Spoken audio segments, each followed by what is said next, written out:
Flanagan Show with his morning zoo crew, his morning nut hut. I'm so sick of you guys. So sick of all these shows. The Dallas competitors are having a lesbian dating game. Think of something original. Do something on your own. You know what they're doing in Dallas to us? What? Our competing station, whatever that is, and I don't even know the name. I'll find it out. I promise you I will find out, and I will announce it on the air. Maybe I do know it. Hold on. I have a folder. I made a folder, Robin. Oh, in Dallas. Right, here it is, right here. The Dallas folder. Let me look at it. I don't know. I don't know the competing What is station. in the Dallas folder? I'm just wondering. Well, I got a nice picture of our promotions director at the Dallas station. She looks about 21 years old and got the biggest set of jugs I ever saw in my life. Oh, dear. Her name is Cindy Coyle. I wonder why they sent me a picture of her. Look at that. Look at this little vixen. It's a... And our general manager of the station, look at the top. Look at her. You got a general manager who's a woman? A woman, not only a woman, but a big set of jugs and really nice. Are you sure they sent you the right picture? It's Donna Fattle.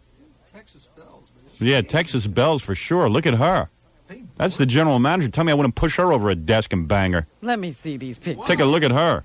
That's the general manager of the station in Dallas. God, why can't that be my general manager here in New York? I swear to God, I'd make out with her every day for the first half hour. How's that? Oh, come on. No, that's her. Maybe they're pulling No. I even have their publicity photos and stuff from the station. It's them. But, all right. I know what you're saying. Is it like Gloria Leonard? Like, does she really run the station, or is it just like is it a ruse? And that's a wrong thing for me to think. Yeah. Look at that. Look at that, huh? Boy.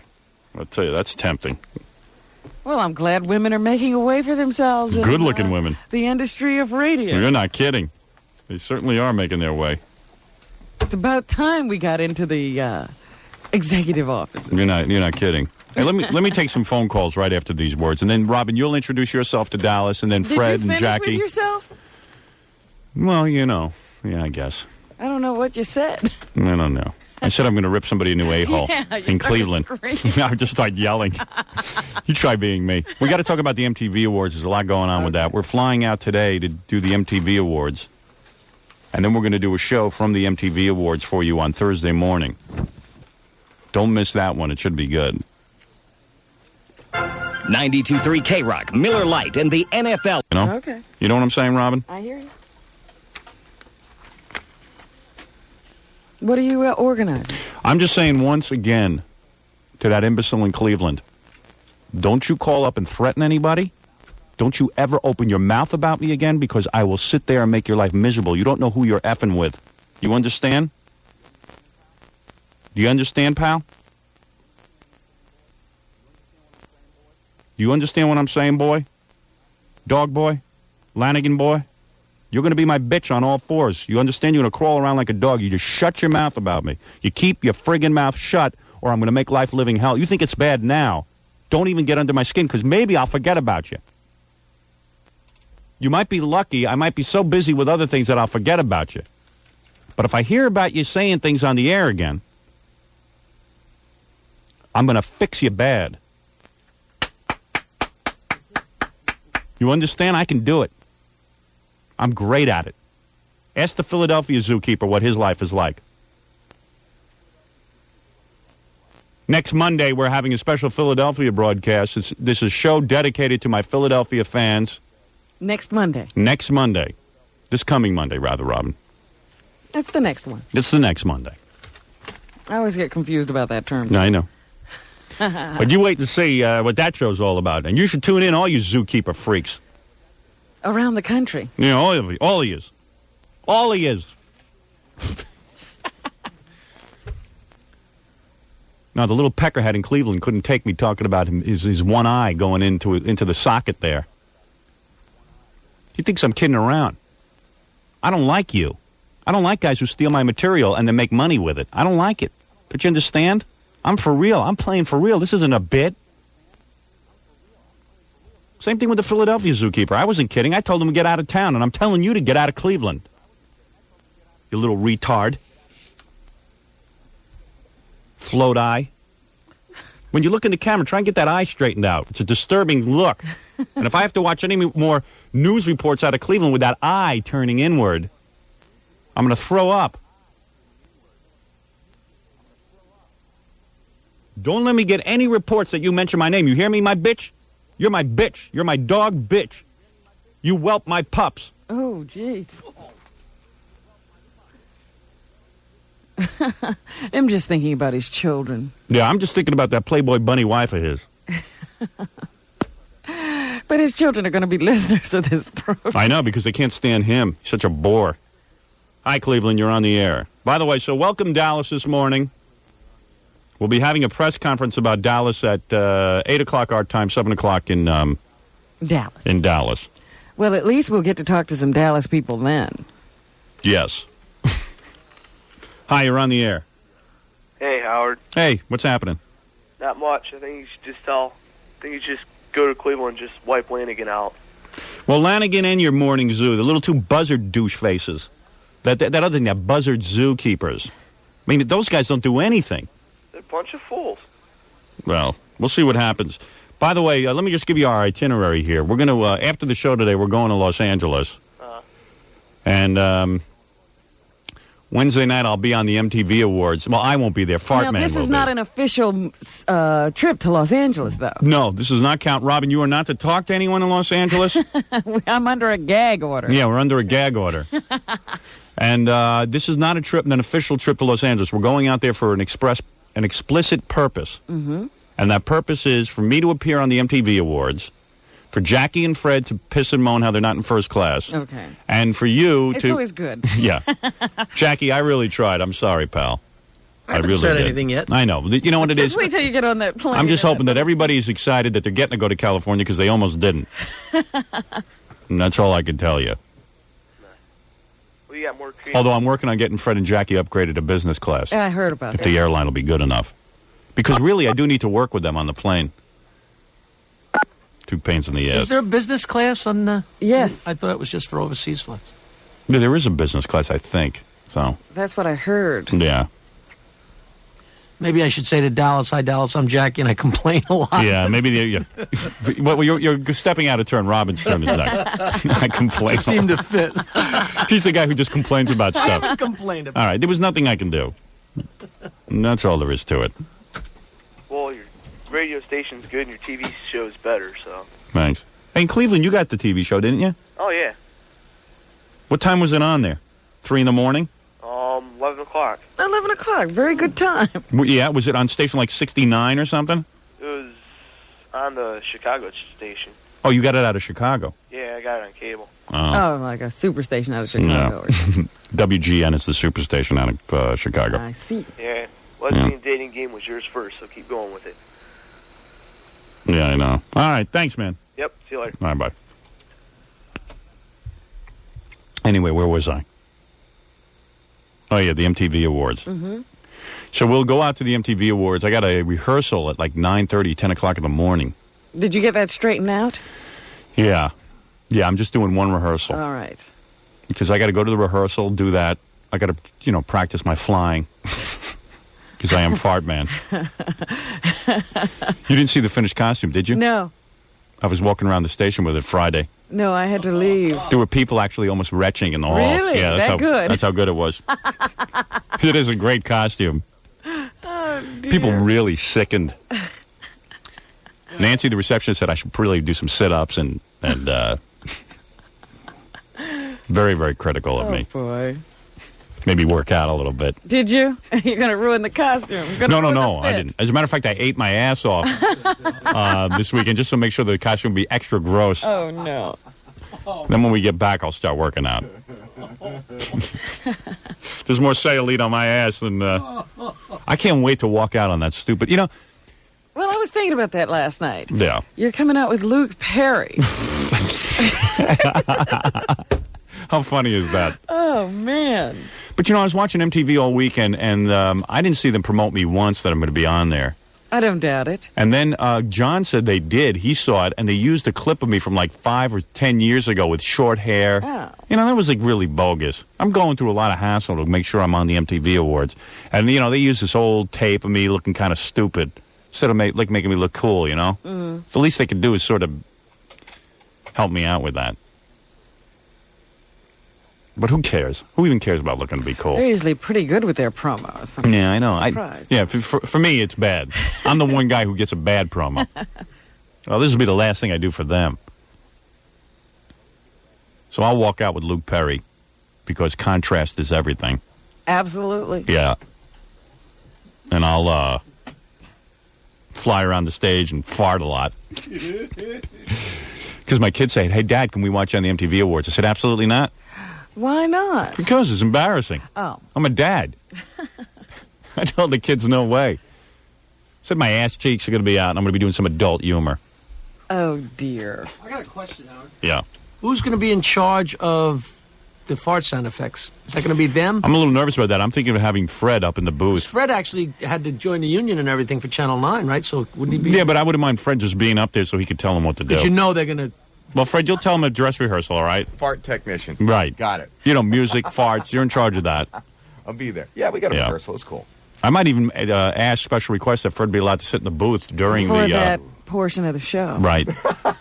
Seriously, I'm not You know, kidding. some people bring in their own conductors. Yeah. You have to bring your own fart. Yeah, but Fred knows how to work my Fart farts. orchestrator. You see, Fred knows how to delay. Like, when I make a face and I start scrunching up my face like I'm going to fart, Yeah. he knows when to hit it exactly. I mean, you know, seriously. You got to give time for me to look like I'm pushing. Right. Absolutely. Yeah. We'll work on that, Fred. Got to look real. Right. I wonder how they're going to work that, if it's going to be carts or if it's going to be a sampler. Well, we're going to see, Fred. Yeah, I was wondering maybe you should be working it yourself. Yeah, maybe we'll have Fred You in should there. have a sampler in your outfit. Have Fred come in with a special technician status. Haven't you ever seen those suits rigged up for that, though? They have things that have sound. You push a thing on the Yeah, suit. I can and work it makes a myself, noise. Yeah.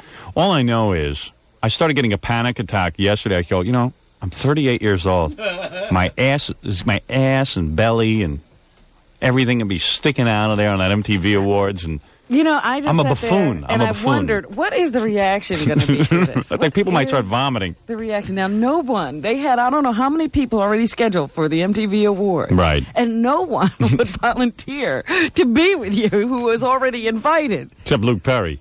Well, you said he wasn't even going to do it until No. he Right. found out he got to present with you. Yeah. Which is very nice, but, you know, there were 100 or so people who turned you down. Everybody at that MTV Awards turned down co-presenting with me. Can you believe it? If you want, That's before they saw your rear end. Who's on the phone? no, I was going to say, if you want, we can go through the list after. You know what? Bring in the list, too, of who's going to be at the MTV Awards. Okay, well, actually, this sort of coincides. This guy's got the promo that MTV's running Yeah. that lists everyone who's going to be there and lists you. You know, your Oh, it name does? is on it. Yeah. Okay. You can see where you fall in the showbiz Oh, I'd community. like to see that. Hello? Hello? Hey, Howard, Hey, what's up? How you doing, man? Let me hear the promo. All right, here you go. All right. At the 1992 MTV Video Music Awards. A lot of stars, a lot of action, a lot of excitement. Performing Bryan Adams, Black Crowes, Bobby Brown, Eric Clapton, Goodly men, all of them. Def Leppard, En Vogue, Guns N' Roses, They are wild. Michael Jackson, Elton John, Nirvana, Pearl Jam, Red Hot Chili Peppers, U2, Presenti, Mick Jagger, Magic Johnson, Chris Cross, Eddie Murphy, Howard Stern, and more.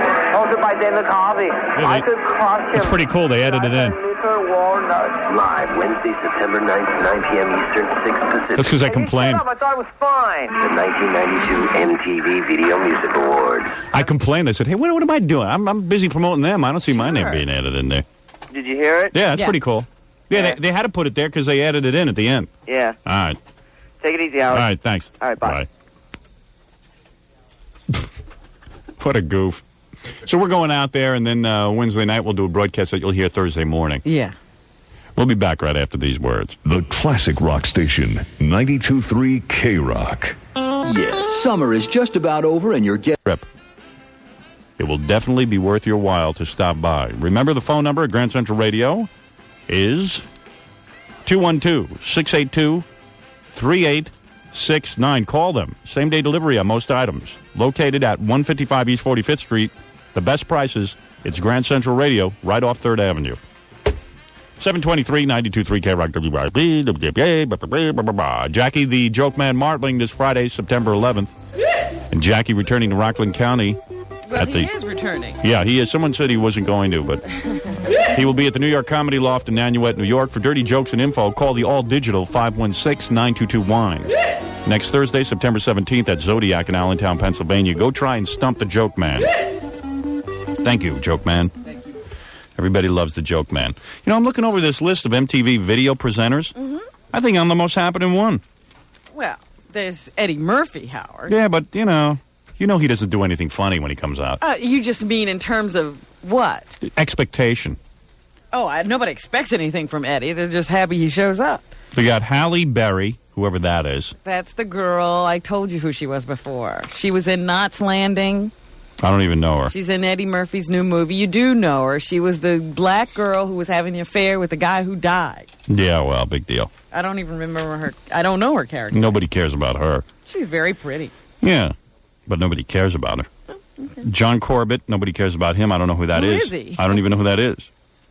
You know, MTV tries to get, like they were telling me their philosophy. They want to get people on the cutting edge, hip people. But meanwhile, they get so hip that nobody knows who these people are. They slipped over the edge. Cindy Crawford will be there. Well, she's good to look at. Shannon Doherty, she's good to look at. I'm looking forward to seeing her. I'll be meeting her, backstage when we have to all, How do you know you'll be meeting her? Don't you think all of the various presenters bond? No. I don't think that at all. I have this feeling that, like backstage, it's like a community of artists. Right. All bonding together. And I'll be the one outcast that, like throw stones at me. Peter Gabriel, that's kind of cool and everything, but, he won't do anything interesting. Ice-T. He might be interesting. I picture a lot of people just booing him. I don't think so. The MTV Awards are, too cool. Right. Mick Jagger, who's as entertaining as Jerry Lewis at this point. I mean, the fact that he's there is kind of neat and everything, but what's he going to do? Hello, everybody. It's just going to be one of those things. Ice-T. What's he going to do but start a fight? Well, that would be interesting. Mick Jagger, we ought to call him. We ought to start yelling out Grandpa. Throw a walker out on the stage. Magic Johnson, everybody's sick of seeing him at these award shows and on different talk shows. So no, it's mandatory that. Well, he's their dying person. Right, he's like their guy. Chris Cross of the two little kids. Cute. Dennis Leary, he's nobody. Annie Lennox, working on a comeback. I mean, he's been missing in action for a while. Right. Meeting all these people should be very comfortable, don't you think, Robin? I don't see why you won't be just the most popular person there. Marky Mark. Ugh. Metallica. I got their record. I got to listen to it. Metallica is presenting? Yeah. Eddie Murphy. Wilson Phillips. That should be comfortable. After all the nice things I've said about the fat one in the group. I know. Maybe they won't realize Fartman is Howard Stern. I'm hoping that, nobody will recognize you. That's what I'm hoping for. I'm hoping your alter ego. I'm really uncomfortable doing these awards. Wait a minute. Are you going to be walking around backstage? No. In the uniform? No. Otherwise, they'll know it's you. No. I'm going to be in the uniform, but I'm going to wear a bathrobe and stuff. Well, supposedly, I don't go on till halfway through, so I have to, they told me, I don't understand the schedule. When is the schedule? Well, I'm having somebody come to my hotel room to blow out my hair at, 4 o'clock. Yes. Because the MTV Awards start at 6 o'clock in Los Angeles, but they don't start here in New York till 9 o'clock. Right, well, that would make sense. Yeah. So, they start at 6 o'clock, but they don't need me backstage till about 7 o'clock or so. I'm all confused. Hey, Gary, do you know, I told Gary to get all the details. Why are you confused? Because they were telling me something on the phone like you don't have to show up till, you could sit out in the audience for the first hour or something. I said, I don't want to sit out in the audience. It's stupid. I don't get that. A lot of people do. That's how they stack the audience. Yeah, well, I'm not doing that. What is going on? What is my schedule? What is my itinerary for the day of the MTV Awards? I don't know what time you have to be at the show. Oh, I know what it is. Okay, now I do remember. I spoke to them about it. You have a rehearsal in the morning. Yeah, that I know. I know all that. Rehearsal. My personal rehearsal. Then you have to go through the show rehearsal. No, I am not in that. They know that? Yes. Okay. I've discussed that with them. Then they said that they weren't sure what... I mean, they told me around when you were going to be on the show, so they thought that you should be there. They said that if you were really good about it, you should be there when the show begins. Yeah, I'll be there, but I'm not going to sit out in the audience. They didn't mention that to me. They mentioned that to me. I'm not sitting in the audience. No way. I don't go for that. What do you mean? You sit up in the audience and everyone sees you already. What fun is it when you come out? But you're not Fart Man in the audience. You're Howard Stern. Moot then point. all of a sudden. Let's face it, Ron, between you and me, a lot of people know I'm Fart Man. Yeah, I don't know how the secret got out. Yeah. It was something that I trusted you with, and you obviously blabbed. I beg your pardon. To all your I Yenta never friends told. out in the Hamptons. Never told. I'm going to let you in on a secret. Howard is Fart Man, but don't breathe a word of it. I'm telling you. Couldn't have been you blaring it on the air all the time and forgetting that you didn't do something. Fart Man did it. Right. Jean-Claude Van Damme and Vanessa Williams round out the list of hosts for the evening. Yeah. My parents are so funny, man. My parents came over yesterday. Uh-huh. So my father goes, I can't go to square dancing this week because I have to watch you on that MTV award. Oh, they should have fun watching that telecast. Yeah. So my father goes, I go, Dad, why don't you just videotape it? No, I can't videotape MTV. I don't get that on my video. I said, well, what do you mean? He's got some kind of tape where... Oh, wait a minute. He's got a few stations. He's got some channels in there. I go, Dad. Oh, my. He doesn't goes, have what it do hooked up to the I don't have it hooked. Yeah, because I'm not like you. I want to watch my TV and tape something on another channel. Why do I want to be tied into watching what I'm taping? I go, well, you got a good point there. I said, but you mean to tell me that you can't... Because me, I tape whatever channel I'm watching. Is that what you do? No, I have several VCRs. Some of them are hooked up to... No, but I mean your VCR on the TV. I have one VCR that's not hooked up to the box. Right. And then two others that are hooked up to the box. So he's got the one VCR. Okay. So he can't tape Channel 29, or else he's got to open up the box, and it's a big pain in the ass, so he's going to just stay there and watch it. So they can't square dance.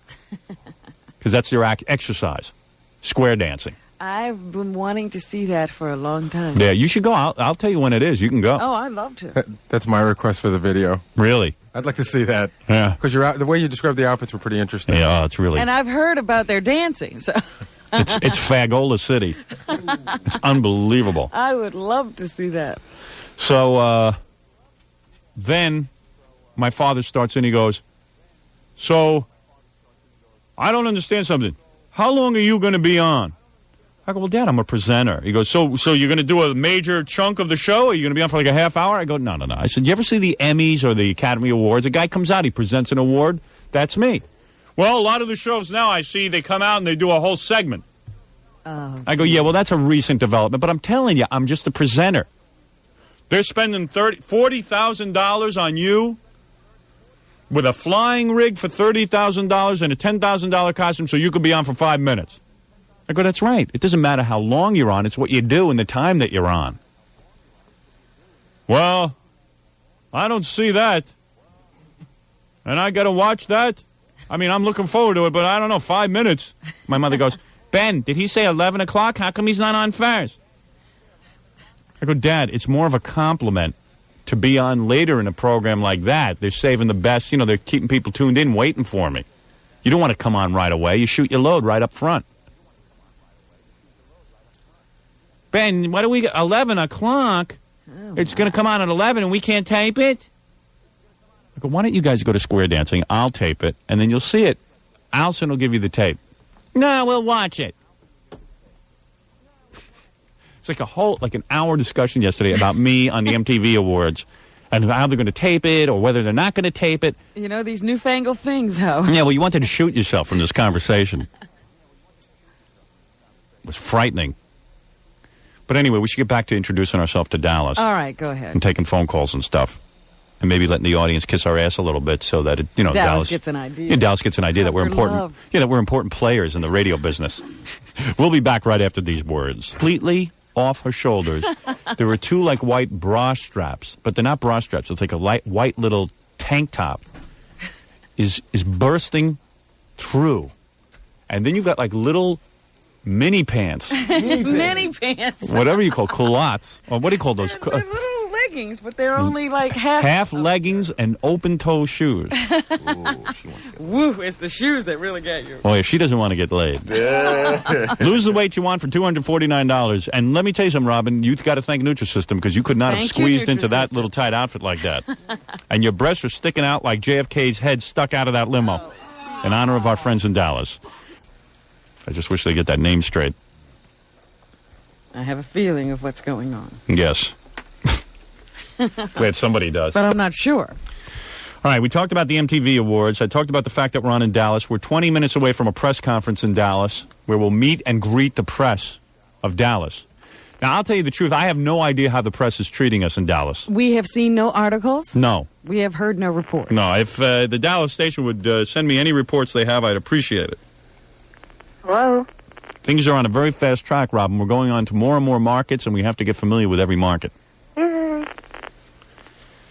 You're on the air. Hi, how are you? How are you? Pretty tired. And why are you calling me if you're tired? Well, I don't know. I've just been hanging on for the past hour and a half, but it's worth it. I'm tired, too. You're probably tired for the same reason I'm tired. Why? Which is?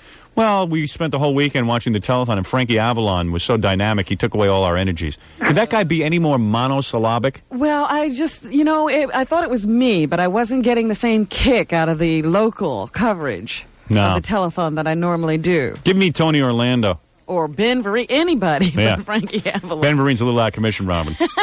He would have been fun to watch. Frankie Avalon is monotone and monosyllabic. He's got nothing to... I mean, he's a dull guy. This is how he stayed around for so long. Yeah. Oh, man. The funniest part of the telethon for me is when Z100 sent out their new disc jockey, Human Newman. Did you see that? No, and the I guy, missed that one. The guy was apparently crying. Human Newman. And he was bald, and he looked like about 70 years old. Human Newman. Hey, Howard? Don't those guys at Z100, the zookeepers, don't they all get tired of being a-holes for a living? Don't they ever get sick of it? Being they're just total dickheads. Human Newman.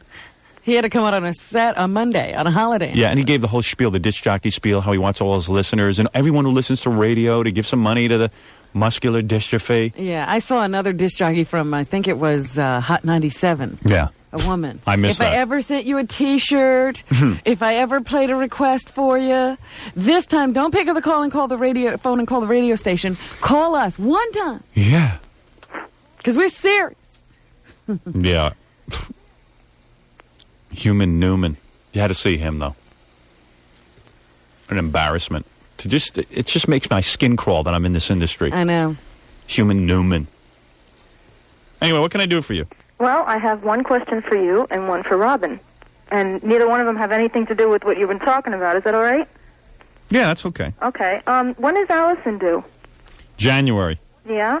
Okay. I was just wondering because I heard about the pregnancy. Congratulations. Yeah, we're having our third daughter. And that's another thing I'm really getting sick of is everyone saying to my wife and me, they get my wife, people are jerks. I got to tell you something. They get a hold of my wife and they say to her, oh, Howard must be so disappointed it's not a boy. Everybody said that to me, too. Like, oh, really? That's How's terrible. he taking it? How's he taking it? And, man, that really sucks. Like, maybe, okay, look. Is he okay? I'm not going to give off that kind of vibe. I'm happy I'm having a kid. They're a bunch of skunks. And I'll tell you something. I'm glad it's not a boy because why, Robin? Because you already have two girls and you've loved it. Right. There you go. And then, there's this whole thing about, and then there's a little joke, well, maybe because Howard has a small penis, he can't get in as deep or something. And, it's like a whole thing, a whole discussion. Into everything, huh? Yeah, and it's a whole psychological discussion about how disappointed I must be. And I'm going to tell you something. My wife wanted to have a third kid. I was all for it as long as she was into it because she's the primary caretaker in the house. And I am very happy that it's a healthy baby. I like your attitude. I definitely like your attitude. And who needs a boy? A boy could grow up to be Fred or Jackie. Big dope. I can handle it. My ego is not that out of touch that I have to have a boy with the carry on the Stern name. Like that's some kind of great name. Better off the Stern name dies. What is it? Jessica Hahn wants to welcome you to Dallas. Oh, is really? Is she in Dallas now? No, she just wants to welcome him. All right, let me just get Jessica Hahn on the I phone. see that Jessica's doing another TV show. What show is that? Which one was it? Blossom. No. Yes. I got to confess something. I have been masturbating to Jessica Hahn for the last 3 weeks. Really? Ever since she showed me her naked body, I've been masturbating to her. Did you see her new Love Phone ad? You know, a lot of people like remember Jessica from her first Playboy shoot and stuff. And, you know, she kind of had a fat ass. And she had a bit of a roll around the gut. I'm telling you, this girl exercised herself into a shape where, I mean, she looks as good as any Penthouse Pad or Playboy Playmate.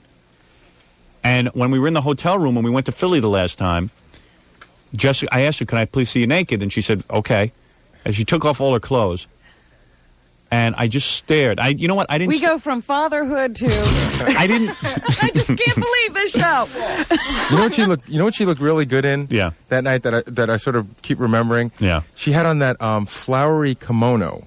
I didn't like that. Oh, it looked good, and she kept. You knew she wasn't wearing any underwear. Yeah. And she kept sort of like just, you know, laying across the couch. Yeah, and she kept showing us a bush. Or sitting yeah. Oh, no. We saw Are it, right? you The kimono. serious? Yeah, we saw her bush in the kimono. I like that. I like that rather than just full showing it to you. It was real weird, and like she was. Then she started describing to me when there's a man that she likes. She likes to give him a fashion show, and she likes to put on different outfits. I said, "Well, give me a fashion show." She came, you know, for the guys and me, and she put on first a mini skirt, which was the miniest of skirts. It really was, and with the high heels and the breasts, and then she unraveled her mini skirt, and she was in thong, like her shirt was a thong thing. And she was proud of her ass because her ass now is like a perfect little bubble. You know what I mean? It's like there's no cellulite or anything on it because she just exercises so much. Yeah, she never stops. And she was completely tan and everything, and she had the big jugs, and you could see through her shirt because her shirt was like see-through. It was a fishnet. It was a fishnet. It was like a Dan-skin fishnet. And then I just said, you know, I said to her, do me a favor, just take off everything. I got to just see everything. And, you know, she was so proud. She took everything off, and she just kept her heels on, which was my request. And she kept spinning herself around, and I told her, spin slower. Oh, geez. And she shaved almost everything off. And it was just like a little, like a 5 o'clock shadow at most, Robin. Oh, you mean it was that low? Yeah. Oh, and it looked like a little billy goat. Oh. You know what I mean? And she just kept spinning around, and the image of that, the perfectly flat stomach and the big boobies and the ass, just keep and I keep masturbating. They just keep to it. going through your mind. Yep. I got to confess, I've been doing that for 3 weeks straight. Huh. You know what I love about Jessica? Like, you just did this whole rap, and usually you're going to go to her on the phone now, and somebody would say, oh, you know, don't say that. And she's going to go, no. Thank you. Oh, yeah, she's going to be very happy with what I just said. So with that, let me say goodbye to you, and I'll get Jessica on real quick. Okay. Hi, Jessica. Jessica Hahn, everybody. Hi, honey. Hi, Hiney. Hi, honey. Everybody in Dallas, I don't know if you read the papers. Jessica, of course, claimed to have been brutally Bible raped. Bell. Brutally raped by Jim Baker. Right. You don't remember the story? No. But now he's locked in prison, probably getting in the can. Right? Yeah, It's probably. hard You to mean he's avoid. in the can. Or maybe his can is on top of somebody. Hi, Robin. Good morning. Hi, guys. Hi. So, I love you. I miss you. I love you. I see that you're going to be on Blossom. Yeah, it's just a cameo. How do you get well, paid that's for something like nice. that? Do you get like $500 for that? You just get SAG, you know. You get SAG? I thought you had got rid of your SAG leave. I know. No, ha, ha. Little joke. You been exercising? Oh, God, yeah. I'm tighter than when you saw me. Really? Yeah. Wow. When do you go and slip past tight because she's exercising so much? You know what? Where's the line? Now I'm into like really high protein, low fat, so I'm really... You're practically down to not even eating, I bet. No, I'm eating, Right. Dad. No, I'm eating. I'm eating, and I'm just like... I've been masturbating to you. Remember when you kept showing me yourself naked and turning around and stuff? I've been masturbating to that image. Oh, good. Isn't that nice? Yeah. I'm not kidding, though. I really think about it a lot. And Jessica, I never used to think about Jessica, ever, when it came to fantasizing. I never used to fantasize about her. 'cause Now she you was, can't get her out of your head. Yeah, she was too big for me before. Now she's like slim. Jan Brady body before or something. No, you never Jim Brady body. Jan Brady. Oh, Jan Brady. Never really kind of... Jim Brady body. I was very confused. All right, Jessica, listen, I got to go because I'm in the middle of my big Dallas broadcast. Oh, listen, so you're going to do MTV tomorrow? That's right. Oh, good. That's right, Jessica. Are you going to be there? Well, I'm like around the block from where you guys are going to be. Well, we certainly hope you stop by for our big broadcast. I might just do that. All right, Jessica Hahn, everybody. All right, and I love you, and I'm happy you're in Cleveland, too. Oh, thank you, Heine. I can't wait till you get to Chicago. All right. All right. Very nice. I love you guys. Love you. I love you. All right, Jessica, thank you. Okay, bye. And Jessica, by the way, told us on our last trip to Philly that when she has a new man in her life... Is it a new thing, or does she just do that? No, whenever she has a man in her life, she likes to fall asleep with using him as a human pacifier. I see. She sleeps boy, with what her... an intro to Dallas. How's that boyfriend of yours? Still with him? She gets real quiet. Still can't talk about him? So, Howard? Must be a great relationship when you can't talk about your boyfriend. Howard, you know what? That's great. I mean, I'm sure he's going to marry you someday, and I'm sure he's not using you up. Off the air, I have so much to tell you and Robin. Yeah. I do. It's real good. But anyway... Don't tell us off the air. Tell us now. Well, wait, Tell me what's going on. Are you getting married? I think... Not tomorrow or not the next Oh, he told you. So your boyfriend told you he's going to marry you. No, nobody discussed marriage. Can we not talk about this? Nobody knows who he is. But we know he's in a relationship other than yours. Oh. What? Am I right?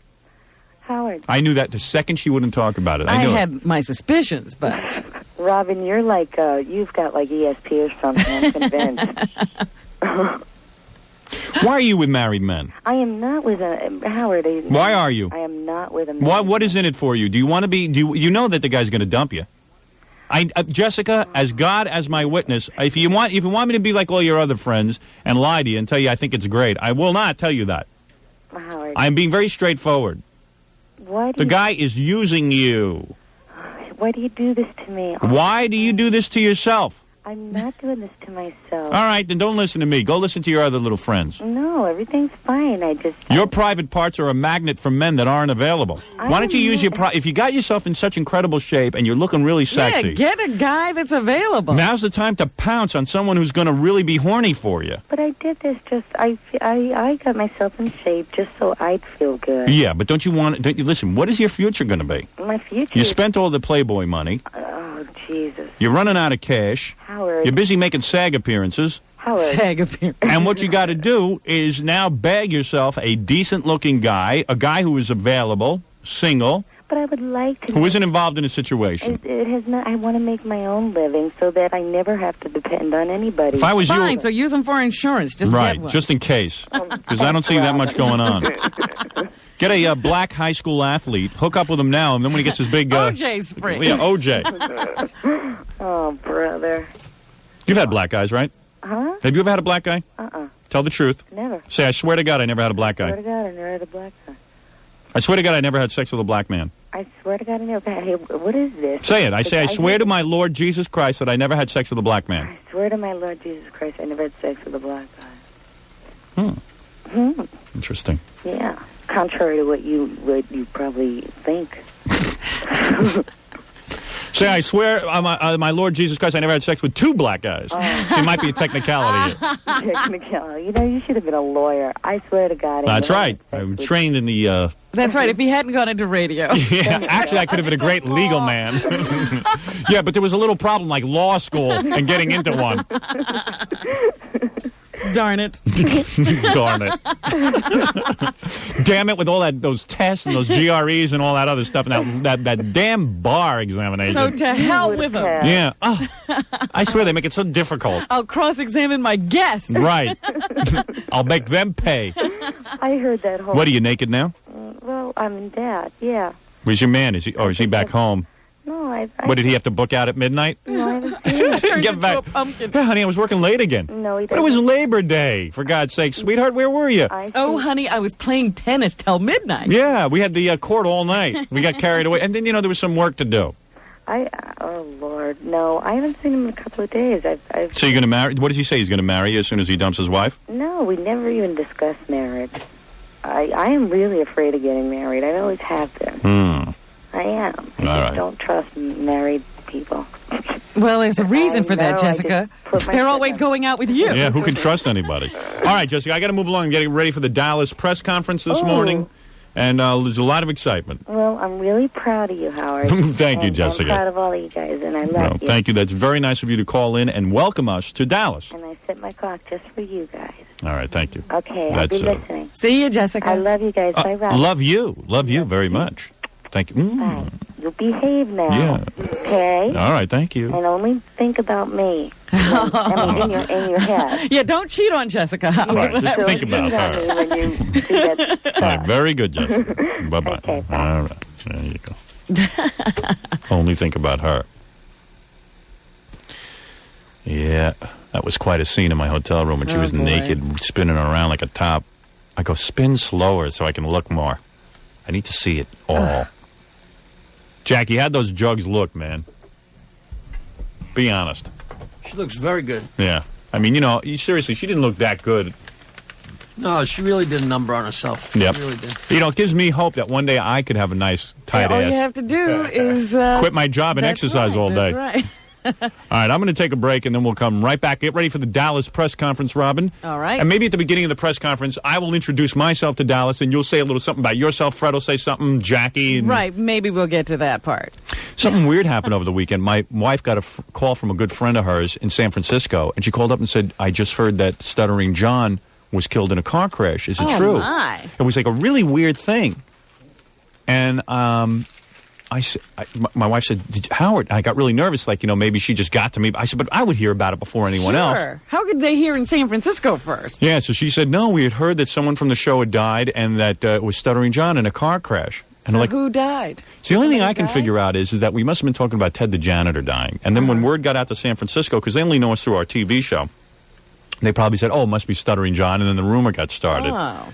But it was real weird, when you get a call like that. Yeah, that's not good. Don't like those calls. Yeah, I started feeling bad for Stuttering John.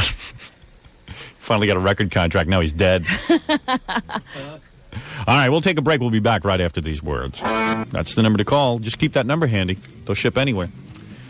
Okay, you ready for the big Dallas press conference? All right, is it time? Are you nervous, Robin? Yes, very. Yeah, it's always exciting when we go into a new town. We're creating history here. I'd rather think of it as anticipation than anxiety. Exactly, Robin. Robin's the backbone of this show. Oh, I think so. I've credited you with that. Accredited. Yeah, what is it, Gary? Do you want me to, I'll bring those guys in with those guys. There's two idiots out in the hall who want to sing a song that they wrote for Dallas. Actually, and Gary's obsessed with them. No. I'm obsessed with doing something with them. I could send them away. I'm not going to... What do they want to do? What do they want to do? They wrote a Woody Allen song parody and a song welcoming you to Dallas. I think. All right, they want to welcome you to Dallas. Tell them they got 3 seconds to do it. Okay. I don't even want to hear the Woody Allen one. Well, see that, then I wouldn't bring them in. Really? Yeah. That would be my call on that. Just bring them in and let them do it. They waited 2 hours. They should at least get an opportunity. The Woody Allen song parody is funny. Gary, go get them. You bore me. Baba Booey. I'll introduce Dallas.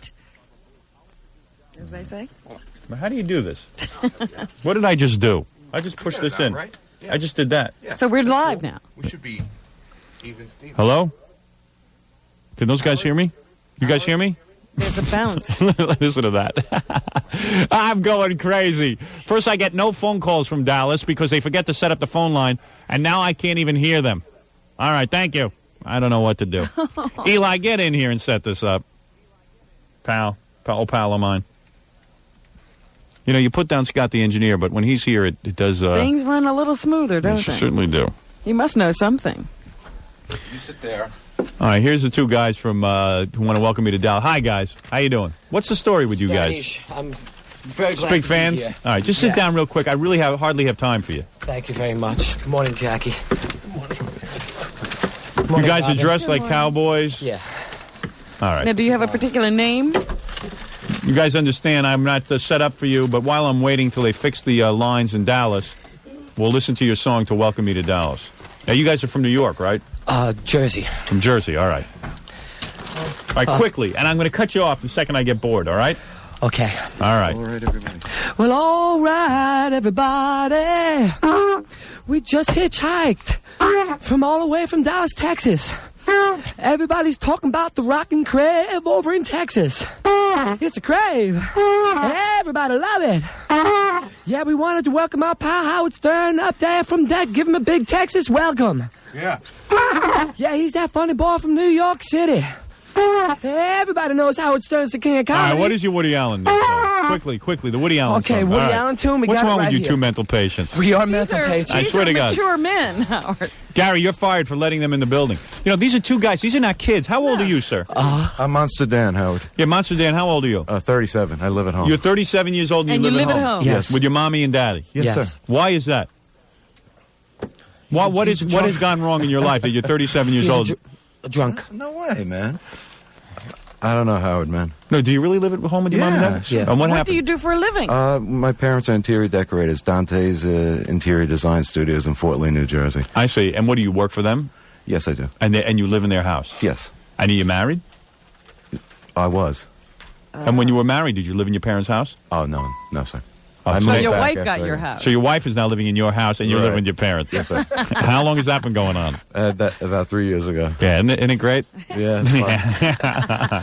And what about you, Junior? My name is Don the Animal, or Wood Ye Animal, and I live with my parents too. I'm like 33. I've been going to college for like 14 years. Now, come on, don't put me on. I swear to God, I'm trying to graduate. I seen Jackie up in Ramapo.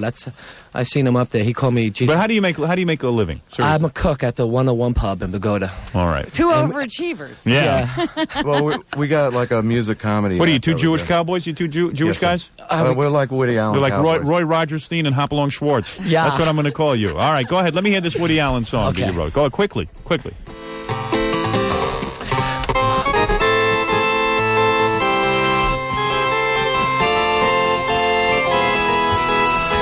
Sunyi, why would Mia do this thing to me? Sunyi. All right, go ahead. Get out of here, the two of you. You should be ashamed of yourselves. All right, very good. First of all, why are you playing in a key he can't even sing it in? Well, maybe I'm a little nervous. All right, very good. The two guys from welcoming us to Dallas. You All right. actually perform Here, somewhere? here's the lyrics. You can have them. There's some maybe you can use them somewhere. There's some. What are you, gay? Are you gay? No, I'm just a loser. All right, thanks. Okay. And we love you, Howard. Really, you are the Sternish. All right, thanks, guys. Every day, you've brightened up my life, man. What, you Really. want it? What's the matter? You look disappointed. I can't. This is nonsense. Come on. It's fun. The words are funny, Howard. What, the Wood Ye? No, the words are We good. stayed up What is 2 funny? nights. To the we Woody stayed song? up 2 nights writing Yeah, that the song. words are We were funny. up for Where 2 is the nights. song? Sunyi. What is it, Gary? It actually got funny. It got funnier? All right, go ahead, quickly. Okay, take it from the Quickly, push. I Take it have from a the press push. conference going on. 1, Take 2, it from the 3, push. 4. Mommy was out and we're all alone. Sweet pungent pork, Sinara telephone. High school smorgasbord. I love you. Another push. I got a famous antique Woody. It's old and wrinkled just like me. Slanty eyes are cool. I love you. Another push. No, listen, come here. I'll push you right out the door. My Listen- match. Okay. All right, Push us very- right out the door. Thank All you. right, let me hold the lyrics. Yes. I need these 2 pieces of paper to wipe my ass Wipe with your ass later. with it. That's Yeah. it. Blow your nose with it. No, very good, guys. You're entertaining characters. Thank and, you thank very much. All right, give We him a love prize. you. Give him a prize. God Gary. bless you, man. Dallas, Texas. Man. All right, guys. Good luck to Dallas. All right, thanks, guys. Really? All right, yeah, you're great. Take the headphones off. Seriously. Thank you. Thank you. Yeah. 2 characters. Hey, remember me? Jesus Christ, he's a legitimate son at Ramapo? You don't remember me. Okay, take care. All right, take it easy. Just imagine you're a parent. And Nat moves back into the house with you after 37 years.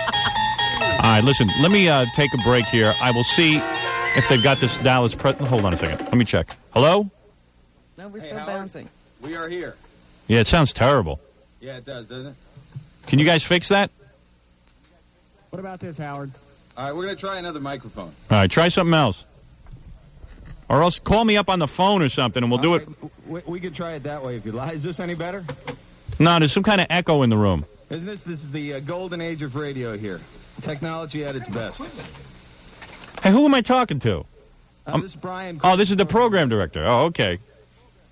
All right, I think we might be better off trying it on the phone. After you set all that up. Yeah, okay. Hey, I know. We went through all this expense, satellite, this and that, and... I wonder why it's not... We've done this in other cities. It's always worked. I wonder why it's not working there. I don't know.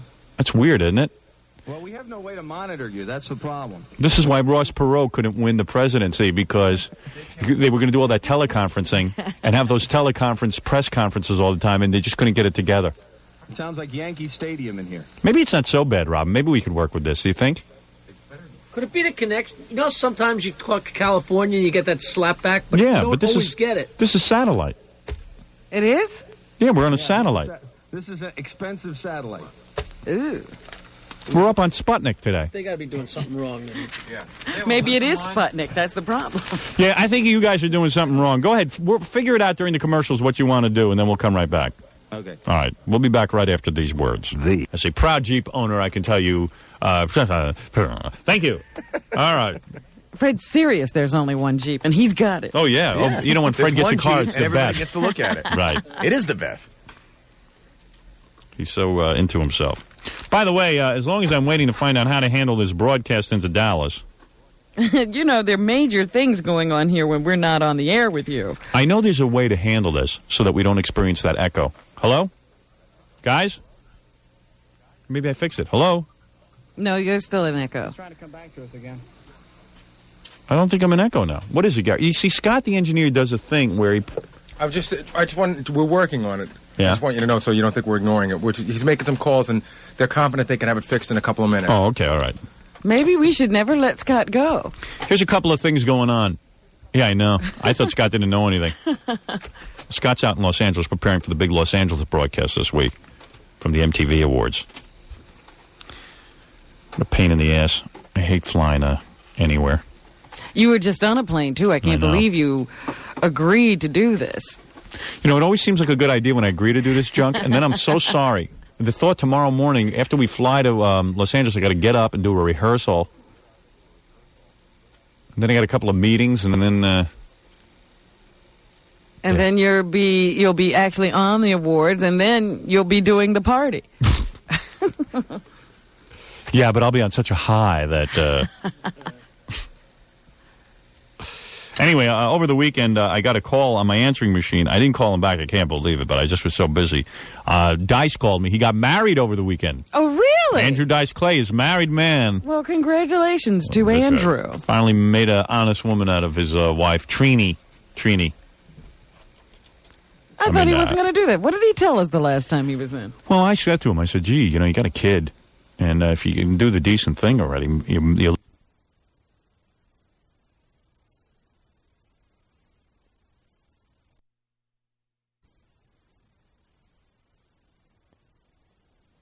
woman.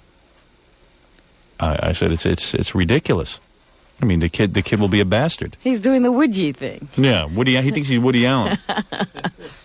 By the way, also in Andrew Dice Clay news, Club Soda Kenny married Hot Tub Johnny over the weekend too. Well, I'm glad that everybody's going to be together. Yeah. So Dice is married now to a woman, and Club Soda and Hot Tub are married to each other. Well, speaking of news of our friends, I see that Billy Preston pleaded no contest. Oh, yeah? To charges of possession of an illegal substance. Yeah. He told us he didn't have it. And assault with a deadly weapon. I see. He will be sentenced on October 16th. The maximum penalty could be 4 years, 8 months in state prison. The charges, of course, involve two incidents which took place over a year ago in which Preston picked up two day laborers, one adult and one minor. Both the men say Preston showed them pornography and touched them in sexual ways. And the adult says Preston threatened him with a knife. Wow. Wow. How do you like them apples? I don't know what to say. By the way, well, maybe we should start the Dallas press conference, Okay. and I'll describe who I am. Can you guys hear me? Yes, we can hear you, Howard. All right. This is kind of a bummer. I'd like to talk to the press, but... We won't be able to talk to them? Let me see, maybe... Howard? Yeah? Hi, Howard. Who's that? All right, that's our board op, Russ. No. Okay, Oh, Howard, dear. it's Brian again. Yeah, great. I'm really thrilled to be talking to you, Brian. Hello? Now, what about if I press that line down, Eli?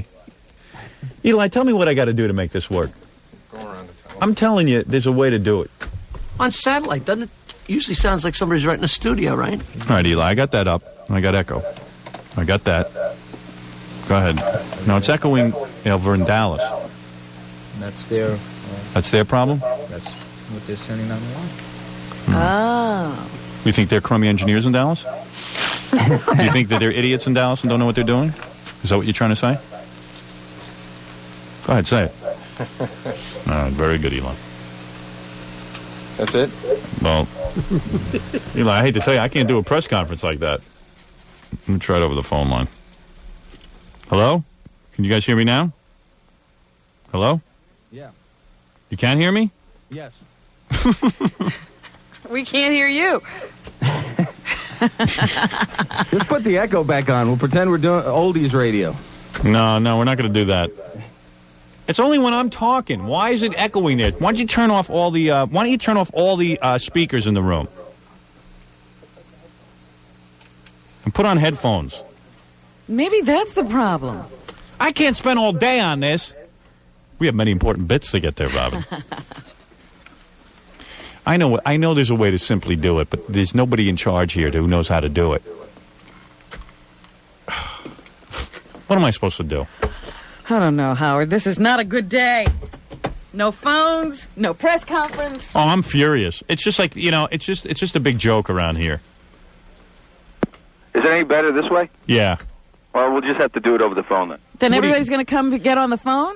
You mean each guy is going to get on the phone with me individually, and they're not going to hear what I'm saying? No, they can hear you. And then each guy's going to get up and ask me a question over the phone? Well, I figured you'd spend a few minutes with each of them if you wanted. It's not like there's 200. No wonder you guys are in the bottom of the barrel in the ratings in the morning. You really do need help. You guys can't even get a press conference together. How many people are there? 3. Oh, dear. There were 3 people at the press conference? They all complained it was too early for them. They didn't want to get up. Well, why didn't you tell me that? I would have made it later. There were This 3... is the business of communications, folks. Gary, get in here. Let me ask you something. Do you speak with anybody, Gary? Gary, come in here. Do they call you? Do you talk to anyone? Do you tell me what's going on? Do you tell me there's only 3 people? No, because I didn't know that. The last thing I spoke to Brian on Friday. Yeah. And I said, Howard wants the press conference changed from 9 to 8 because it does him no good to have it on the air at 9 o'clock. Your exact words. Right. And he said, all right, they were complaining about it, but I'll go for it. And that was the last I heard from him. He has my home number. I left Brian my number if there was a problem. We contacted 200 people from the press. And only 3 are here. 3 showed up. Yeah. What did you expect at 9 o'clock? The Dallas paper didn't even send anybody. He didn't want to get up out of bed. Who wouldn't send anybody? The big Dallas paper here. Really? Yeah. They don't think it's big news that we're coming to Dallas. No, he said he'd rather sleep. Wow. It's big news, but he'd rather sleep. Media blackout. Well, wait a minute. Let me ask, how many people would have been there an hour later? I don't know. We had about 12 people who said they were definitely coming.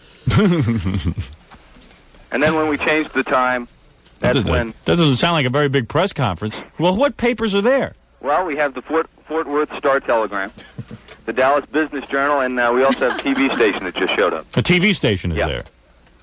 But they're not even set up here yet. We have a TV stand, but that's it. No camera. What's wrong with Dallas? Because, when I spoke to him on Friday... Maybe they don't take the radio seriously down there. Brian was really excited. He said, we contacted over 200 people. Yeah. And that was the last I left it. He didn't tell me that nobody called back. I don't know. In Cleveland, we had a lot of people at the press conference. We had hundreds of people. I don't know. I don't understand it. Maybe it's not a big deal, the radio in Dallas. Well, I know it's a big deal to the other stations in town. Why? What are they doing? Oh, they love it. They love it. Well, you heard about the guys over on Q102? What are they doing? Doing your lesbian dialer date. As soon as they heard you were on, boom. Also, they're running the MTV commercial on their station. Yeah. They edited your name out. Yeah, they can't deal with it. Yeah.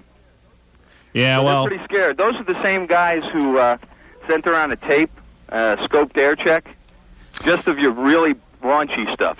Yeah, you know what they did? They took my raunchiest stuff, they took it out of context, and they brought it around to all the advertisers. That's our competition. That's how. Do you see what they do? This is their first mistake. They sit and they worry about me all day. They don't worry about what they're doing. They worry about me. Well, I hope the sponsors are smart enough to realize that if I cause that much terror in the face of all these other radio guys, that perhaps there's something going on here that's going to attract a big audience. Let me tell you about advertisers. You know what advertisers care about? Advertisers care about one thing: getting people into their stores and buying their product. And that's all they're supposed to care about. Because we're in a pretty sour economy right now. And quite frankly, I hope it's somewhat interesting to them that all the radio stations are crapping in their pants and are busy running around with tapes of me. You haven't even gotten there. No. And if I'm so bad, why are they busy doing all my bits? Why are they doing all my material if I'm such a horror scene? Well, the funny thing is, they're not even one of the top morning shows. Well, they suck. I don't care who the top morning... Let me address the press, all 3 of them. Okay, who do you want to talk to first? Steve Smith from the... You got to do it one at a time. No, I'm going to address the press in general. I still don't understand, but... What? What don't you understand? Can they hear? No, they really can't hear you. That's the problem. That's what I thought. Why can't they hear me? Can't you put them all on... There's only 3 guys. Can't you put them on There are 3 extensions? standing around one telephone. Why don't you put them all on one extension, on different extension phones? The way to do that, we'd have Don't tell me what your problem is. Put them in extension phones. There aren't. This is the studio phone. So we'd have to call you back on another line. Don't you have a speakerphone? It won't work. We'll have that echo again. Don't you have 3 pairs of headphones? Do you have 3 pairs of headphones? Listen to me. Listen to me. Brian. We have a delay. Brian, do you hear me? Yeah. Do you have 3 pairs of headphones? Yes. Stick it on their heads and let them hear. Brian, were you using your head? I'm trying to get this handled here. Oh, dear. Are you sure that this is going to go out on the air? I'm not so sure we're on the air. You sure we're yet. broadcasting to Dallas this morning? Believe me, we are. We've already gotten the complaints to back that up. Oh, really? Yeah. They're coming in the fast. Phones have been ringing. Oh, it's a shame we can't take It's phones. a shame we can't pick them up. Hey, we got that part right. The 800 line was done right on this end. Yeah, well, the heads are going to roll around here. I am furious. Well, and you know the funny thing about it is the engineers are nowhere to be found in the room with me to help me out here. Well, you got some operation over there. I'll Sounds tell you. like ours. Yeah, it sounds like our stupid station. All right, Brian, I will now address the press one at a time. Okay. Oh, how can I address them one at a time? Get them on the phone and let me ask them a question. Right. You know what? Here, I tell you what, Brian. Let me take a break. You get 3 extension phones or 3 pairs of headphones, and then I'll talk to the press. How's that? Sounds good. Does that There's sound good? only one other way to do it. What's that? To send them into another room to listen to the radio. Hey, we can always fly them into New York. Yeah, why don't you just get them on a plane and fly them here since there's only 3 of them? All right, just you get it together during the commercials, all right? All right. Oh, man. This is the worst mess we've ever had. This is the worst press conference. 3 people. We've never had such a low turnout of press. Well, it's because it's 7 o'clock in the morning there. Talk about nobody caring. Thought we were a big deal. Yeah. Well, that certainly gets your ego back in the back in check. But I knew you weren't going to be able to address them. I had the feeling that he was standing there with a phone in his hand. Yeah, I want to address the press, and I want in the press conference, I want you to describe who you are. Frank can describe who he is. Jackie can so the people of Dallas know who we are. Right. And then we can announce the Lee Harvey Oswald lookalike contest. When we become #1, the big parade we're going to have through Dallas, where we're going to have an open Tell limousine. them everything they can expect. Yeah, we're going to have an open limousine, and we're going to do the same parade route that Kennedy took. And you'll be my Jackie Kennedy. Oh, boy. And then we're going to go over to the book depository building and run up and down the stairs and have a stair running contest. And we're going to have a big party. We're going to do the broadcast. Stair running contest Yeah. at the book depository. Yeah, see if we can do it faster, clock in faster than Lee Harvey Oswald. Then we're going to have a brain-catching contest. I don't know how that works. You'll see. I got it all figured out. We'll be back right after these words. In case you missed the 92.3 K-Rock Classic 500 Countdown this weekend. I ought to get the... Thank you. Freddie was into the music. Yeah, he was playing that sax like he was playing it himself. I got to tell you something. Tom Chiusano, our general manager here in New York, just came in, and I gave him a dirty look. I said, Tom, what's going on? I can't get the satellite working. I have no phones from Dallas. So he tells me, Brian, are you there? Brian, you there? Yeah. No, I can't hear you at all. Good. Not at all? Yeah, that's great. All right, listen. He's getting further away. Dallas must be slipping off the continental USA. What are you, on a speakerphone? No. Well, yeah, we actually are. But we can't do the headphones thing, so this is about the best it's They gonna can't do the headphones. I knew it. All right. Well, my general manager tells me that you guys didn't order your phone lines in time. It's your fault I don't have phones from Dallas. Our phone line is in from this end. You just don't have the button there. Yeah, right. That's your fault, not his. Chris? I'm going to ask our engineer about this. Hey, Tom, come on in here. It's in. Chris, come over here. Howard, I want you to talk to Chris, our engineer. Well, I'm going to let Tom Chiusano talk to him. Hey, Tom, come on in here. Hey, Tom, tell this guy off. Hell, Tom. Come on, Tom. Here I was in here cursing you out. That'll teach me never to curse out Tom Chisano. He's never wrong. Tom, tell these guys that it's their job to get the phone line. Well, it's their job to order the phone line into here, and then once the phone line's in here, then one of our engineers puts the button up on the phone. Right. You hear that? The line's in. Well, when did you get it in? Last week. So why didn't you guys contact us and tell us? Well, we did. And what happened? Who'd you talk to? Who'd you talk to? I think I talked to Eli. And what did Eli tell you? He said they'd get it in. Wait a minute. Oh, dear. No, that's fine. Let's get Eli. Oh, okay. Now I'm back being mad at you, no, Tom. Let's see. Let's find out if the phone line's in. AT&T account number? I believe you.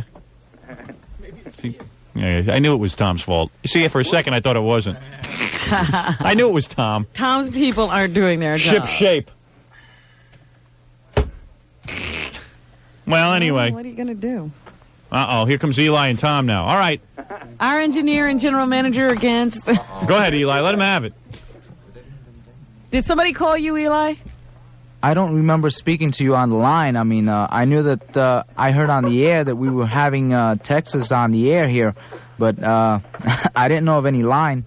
You guys didn't contact Eli. I could be wrong, but Nobody talked to you on the phone. I don't believe that we were talking about this. Don't you remember I asked you if you need one position or two positions for that?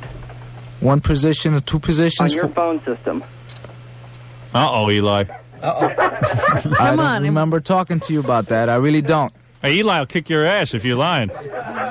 You said Richie will have to get back to me on that. What is that, Tom? They don't know. Eli's 6'5", 240. Yeah, he's 6'5", 240 pounds, this guy. And he's Puerto Rican or something. Something Spanish. He'd be at a disadvantage here. Chris is about 5'6", 150. So's Eli. All right, anyway, listen. I give up. I give up. We can't even find out who. Eli, these guys say they called you, and you're saying you don't know if they called you. Or they didn't call you. Maybe they didn't talk to Eli. You sure you talked to Eli? Did you talk to Eli? Or you talked to Scott? Or Richie. Richie was on vacation. Richie will have to get back with me on that. Whoever. See? They don't even know. So you guys didn't talk to Eli, or you did? I'm almost certain I talked to you. Who the hell are you talking to? All right. I give up. The Grand Inquisition. You see what it is, though? I got to be on top of everything, Tom. Do you see what it is, Tom? I cannot delegate authority because I can't trust anybody to run a tight ship. A tight ship.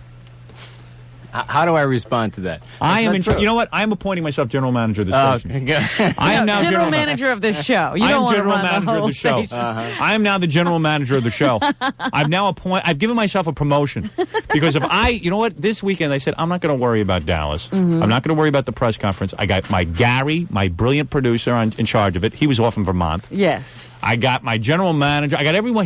My general manager doesn't have to worry about because he's got everyone. Everybody else. Everyone is communicating with everybody. I give up. I am now the general manager of my show. You are no longer in charge of the show. Go ahead, Tom. You can leave now. You go worry about the rest of the station. I am now the general manager of this show. Between 6 and 11 o'clock in the morning, I am the general manager of this station. All right, everybody asks you the questions, comes to you. That's right. If Eli, from now on, I don't want you talking to Tom Chisano. He is no longer your general manager. Between 6 and 11, after 11 o'clock, go resign. I am the general manager, Eli. All right, don't talk to Tom. I'm the man who writes you a check from 6 to 11. While everyone else is teeing off. Tom, you can play more golf. Two of you, get out of here. Out! Get out! They're already gone. Oh. That's why I'm yelling. All right, I will now. How many members of the press are there now? 2, but there's one more coming. Oh, we keep losing. Right. We're down one. Yeah, I don't care how many people are there. Channel 4, we have someone from the Business Journal and the Fort Worth paper. Channel 4 is... Another television station is coming. Channel 4 is what affiliate? CBS? Yes. Well, that's good. That's good enough for me. All right, I will now address the press, Robin. They can't hear you. Yes, they can. I'm on a speakerphone. Oh, that's right. Okay. Yeah. That's why we can't hear them. Hello, press. I am Howard Stern, king of all media. Am I number one in Dallas yet? I possess a bottomless oil well of talent and wit. Bottomless oil well. Forget the Alamo. Remember Howard Stern. I am thrilled this morning to announce that Dallas is the next notch on our growing chain of successful markets. Thank you. Thank you, boys. The next link, if you're going to use the chain analogy. Whatever. Yeah, right. Link. First, before the press is allowed to address us, I will have each member of the crew tell who they are. Give a little bit of synopses of themselves. First, maybe you ought to introduce yourself. All right. My name is Howard Stern. And what I am the host of the show. I'm one of the hosts. Robin's the co-hostess. Well, you're going to introduce me, too? Oh, yeah, but I'll get to you in a second. I'm more important. All right. Well, you know what I am, right, guys? Hello? Press, you don't need an explanation of who I am, do you? I'll speak for the press, Howard. I don't think they need an explanation. All right. Robin. I just thought you might want to go over that 15 years in the business. 15 years I've been in the business. And what else, Robin? What else? And that you feel that you're an innovator. Right. Let me just say something. The reason that it's important to me to be on the radio in Dallas is because I started radio. Not radio. I started real radio. Let's face it. You know, there's guys now on the air. They're talking. They're taking phone calls. They're all being wacky. They're taking chances. But it was me 15 years ago who really started the whole ball rolling. They're all rip-offs and they're all talentless. And I am here to prove that I can be number one anywhere in the country. Never before has it been tried to have a national morning show. And yet we will do it. We are number one in L.A. We are number one in Philly. We are number one in New York. Where else are we number one? Washington? Washington, that's right, and New York. And New York. We're even number one in Cleveland. I'm pretty sure of that already. I'm expanding as fast as my gut and buttocks. So there it is, press. That's who I am. And now I'm going to introduce you to Robin Quivers. Robin, just say a brief statement about Good morning, press. My name is Robin Quivers. Yeah, I am the first lady of radio. Ooh, when did that happen? I decided I needed a title, too. All right, go ahead. I have been in the business, working with Howard for about 11 years. She's my little princess. I discovered him when he came into Washington, D.C., and I said, that's different. That's new. Nobody's ever done that before, and I want to be a part of it. That's right. So, here I am. There she is. Hear her roar. And Robin and I do the show together. Now, there are other people in the studio that we should make you aware of. There is Fred Norris, King of Mars. Fred, tell everyone what you do. Okay, I've been with the show for 10 years or more. Have you been with the show 10 years or more? Or more. You've been with it more than 10 more. years. Yes. What is it, Gary? I was hoping you were going to get around to me. Oh, okay. And Stuttering John should say something, too, and Ganji, and even Gorilla can say something. Go ahead, Fred. Explain what you do. Okay. I run carts and sound effects. I also write a few things from time to time and do some voices and things like that. And that's it.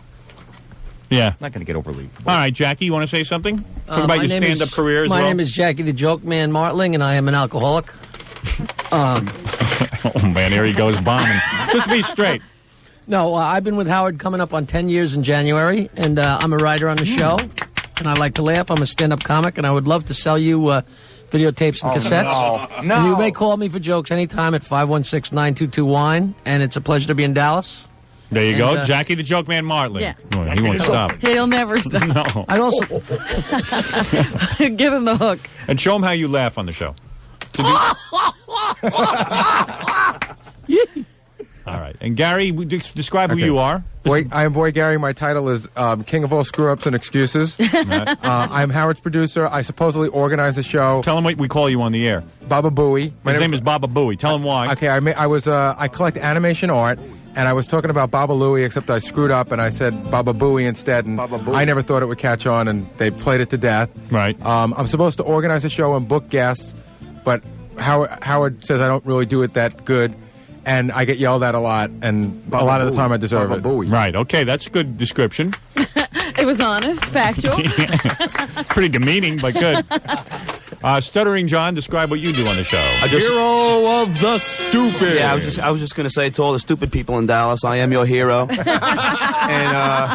I'm the guy who asked the questions on the to the celebrities. What was that? That was a snort. I stutter and I stammer a lot. And, I've been with the show for over 4 years. Talk about how you don't get paid. Until recently, you just started getting paid. Yeah, I haven't got paid for 4 years. I've been working here for free. I'm pretty much a dirtbag. And I got along. Tell him what's wrong with you today. Oh, today my hemorrhoids are acting up. Is that true? Yeah. I just, I'm bleeding. You're bleeding? Yeah, I'm bleeding, man. You know why you have hemorrhoids? I had wings last night. Yeah. You want to know why? Where'd you put them? You know why? You know where you have? You know why you have hemorrhoids? You want to know the truth? I think it's because I eat crappy food, right? No, that's not the reason. And I don't wipe correctly. That's Well, I wipe till I'm like burning. No, let me tell you what happens. Your intestines out of your body? Let me tell you what happens. Let me tell you. You want to know the truth? Give me a minute on this. Because now it's like itching. Yeah, let me tell you what happened. I had an anal fissure, and I created it myself, and I got rid of it myself. All right? Well, you're like God. I had a big hole in my buttocks, and in the actual wall of my anus. You know what? Dallas will understand this. My ass looked like JFK's head. It was blown apart from excessive wiping. Oh, dear. And I had never learned, all the years my mother spent training me to do all kind of stupid things, she never taught me how to wipe myself properly. Yes. And the reason for that was many people in the United States of America do not know how to wipe themselves. And I'm not saying this for shock value. I'm not saying this to be outrageous. This is why all those companies that put out all those creams are making so much money. There is no reason why man should have hemorrhoids. Now, let me tell you what happens. Hemorrhoids start two different ways. First of all, a lot of times you think you have to go to the bathroom and you push. Uh-huh. Do you do that? Yeah. Okay. The reason that you do that is you should wait until the absolute last minute that you have to make a movement. I've been taking your...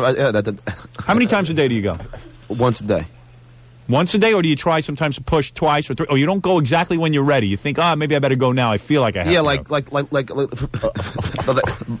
for example, like this morning when I knew we were going on a plane and I had to take a shower. So I said, well, let me just get it over before the shower, and I kind of forced it. Right, because you wanted to be clean down there. So you see, I used to do stuff like that. Before my shower, I'd want to go. Exactly. Right. You don't do that. You do not do that. You only go when you absolutely have to go. Reason number 2, people have hemorrhoids. I told you to stop wiping so much. Do you wipe until it burns? Yeah, but let me just... All right, can I say something about that? Yeah. Well, what did you want to say? Well, I just want to say, you told me to just wipe 3 times. Right. But you don't want to leave any, stuff down there. Then you learn how to wipe in 3 times. And you know what? Then jump into the shower, and if you can't shower, then let your underpants get wrecked. I don't care. 3 times. You want to have... You want to have hemorrhoids? Is it uncomfortable and itchy and painful? Extremely Do you uncomfortable. find during the day that sometimes you take your underwear and like you use it and you scratch with your finger? Exactly. Right, okay. Oh, do you have man. stains all over your underpants? Sometimes, and it's even maybe even a little bloody? Yep. Yeah, okay. Let me tell you What a something. dream. Let me tell you something. I had all those problems. I stopped scratching. I go to the bathroom only once a day when I absolutely have to. And I wipe no more than 3 times. And I am telling you, I got rid of all of my problems. And when I wipe, I don't wipe excessively. I don't wipe hard or anything like that. It actually repulsed Karen once, What do you mean, your hemorrhoids? Yeah, because she does the wash for me sometimes. Oh, She saw your underpants. Yeah, Sergeant Stripes in his underwear. so I blamed it on the preparation H. I'm telling you, I used to sit there and scratch with my underpants. I would use it as a buffer between my finger and you my have buttocks. And you would see like dots of problem area all through my underpants. Let me tell you Be a something. little like a finger point. Underpants are like a roadmap to a person's life. It's like a diary. I'd rather, if someone gave me a choice. Reading the underwear, you could do that. Yeah, if somebody said to me, do you want to read my diary or you want to take a look inside my underpants? I'd rather look inside their underpants because I can tell everything about a person. It's like tea leaves. Yeah. I can read underpants. Hey, I'm telling you, man, I'm right. No, I know you you're get rid of right. your hemorrhoids. It's going to get worse. You're going to have to get laser Well, surgery. ever since I talked to you, but ever since I talked to you, the last couple of weeks have been pretty good. Up until this morning. What happened? Because you broke down and started wiping He hard. forced. And you get that itch back there, and you think you have to wipe more and more. Exactly. And you don't. You just got to resist. As a matter of fact, get some cream, put it on there. When you go through the first couple of weeks, it's a little rough to go through withdrawal from scratching. Yeah. Can I ask a question? Yeah. Because I've actually had trouble in this area, too. Go ahead. How do you resist the itch? How do you resist that? One of the things that I did, I had a pretty bad itch. So one of the things I did was I had anal suppositories.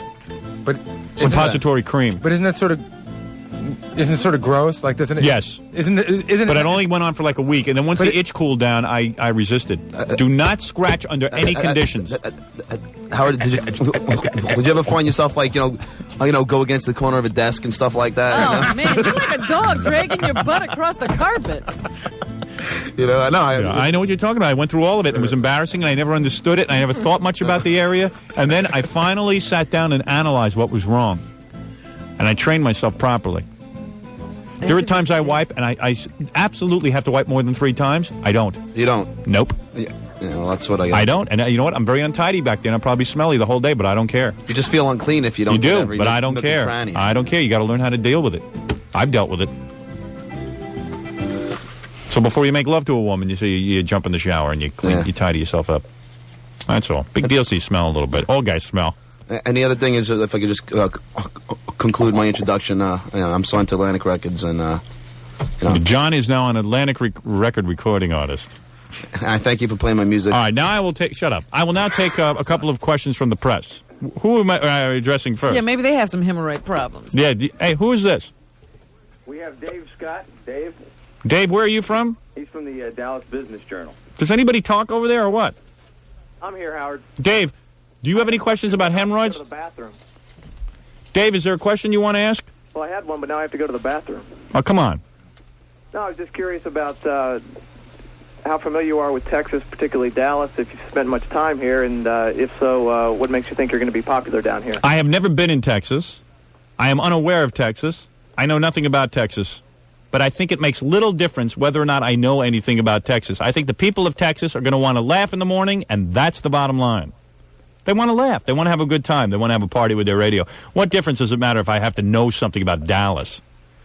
People in Dallas like Johnny Carson, didn't they? What did Johnny know about Dallas? Was he ever there? Doesn't make a difference if you're from there. That's ridiculous. I've never accepted that concept that you have to be from an area in order to succeed there. And I mean, you know, when we went into Los Angeles, they asked the same question. When we went into Cleveland, when we went into Philly, when we went into Washington, every reporter always asked the same question, albeit we had more reporters asking it.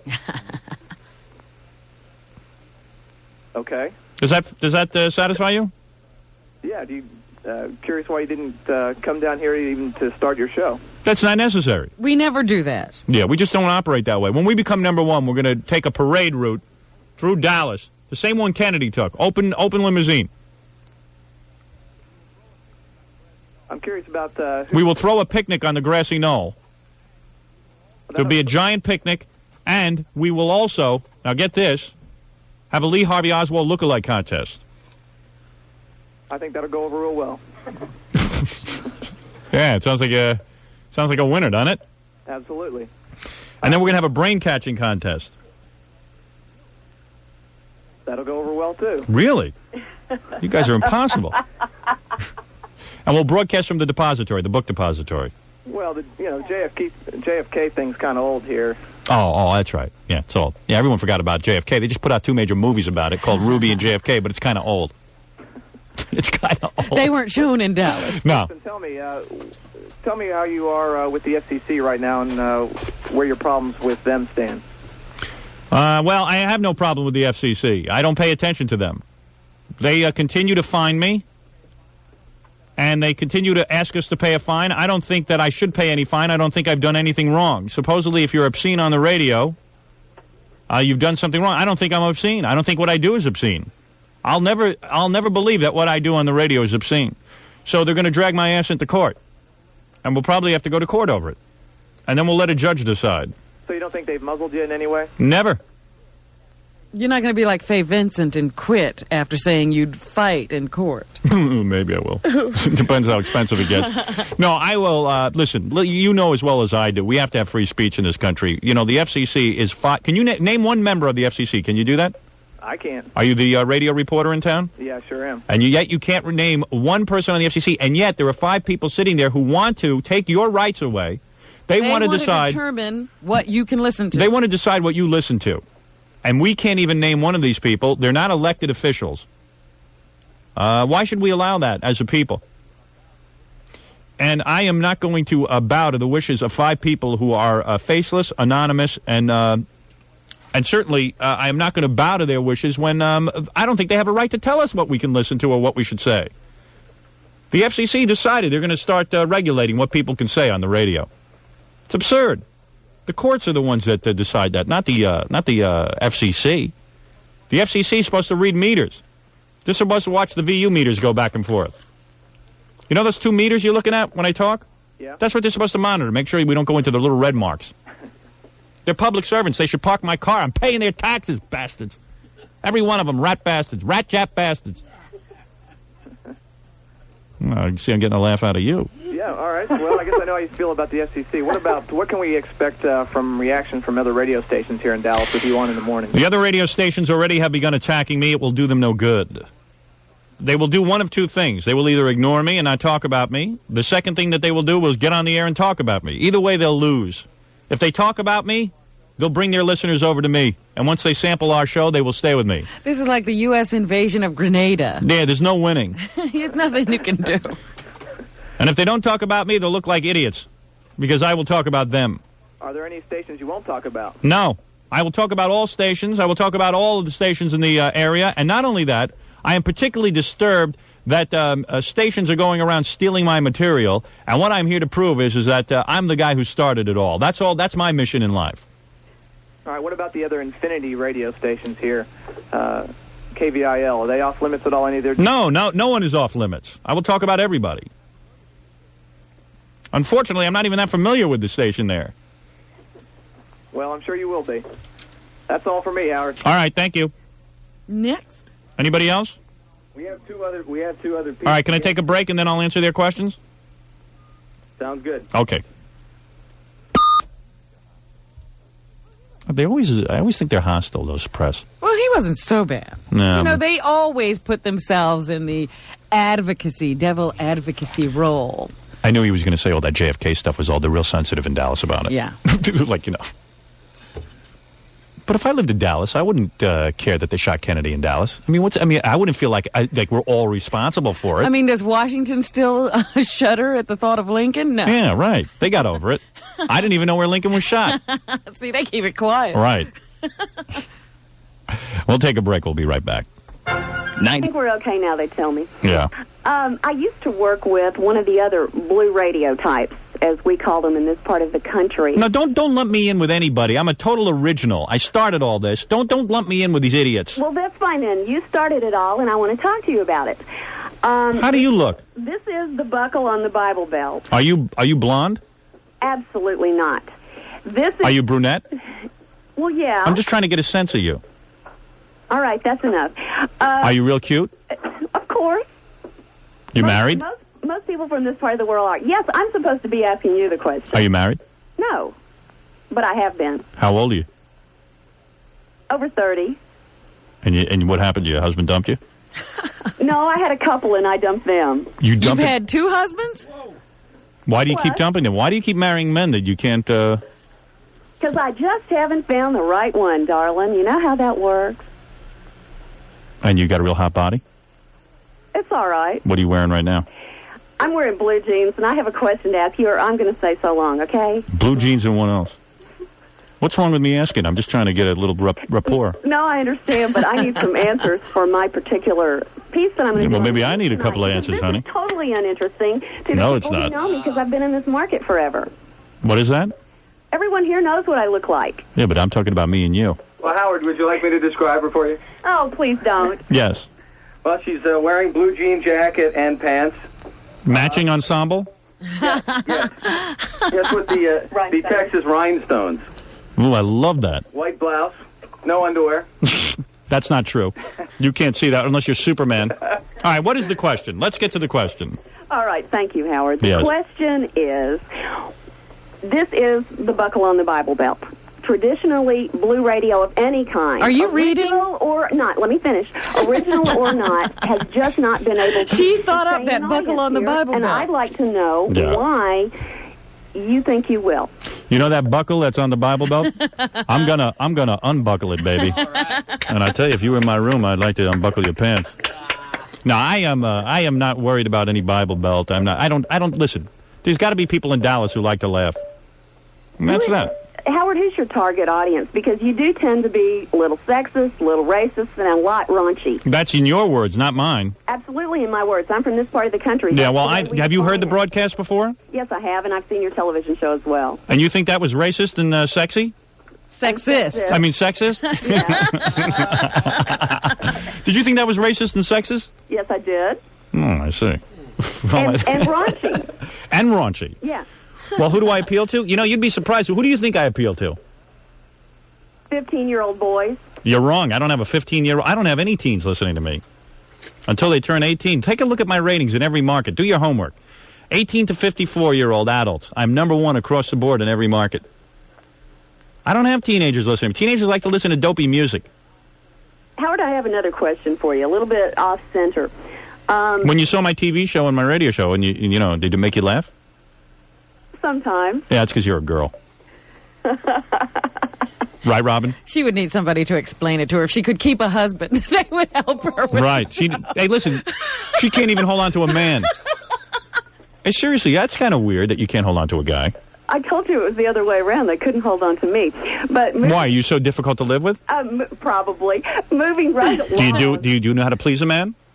Moving right along. See? See what I mean? I'm telling you, to stay married, you need to please a man and have a sense of humor. Actually, I do. No, you think you have a sense of humor. I guarantee I could get you. I know how to please a man. Oh, you do? But moving right along. Well, but no sense of humor. But no sense of humor. You know, you have no sense of humor. Please me. Why should I keep them around? You have no sense of humor. Do you know that? That's not what everyone else says. Did you see how quickly I could have almost run you out of the room? Yeah. I could have gotten you to leave the room. You have no sense of humor whatsoever. That's why you can't hold on to a man. The two of you grate on each other. No, keep laughing, honey. That laugh sounds a lot like a cry.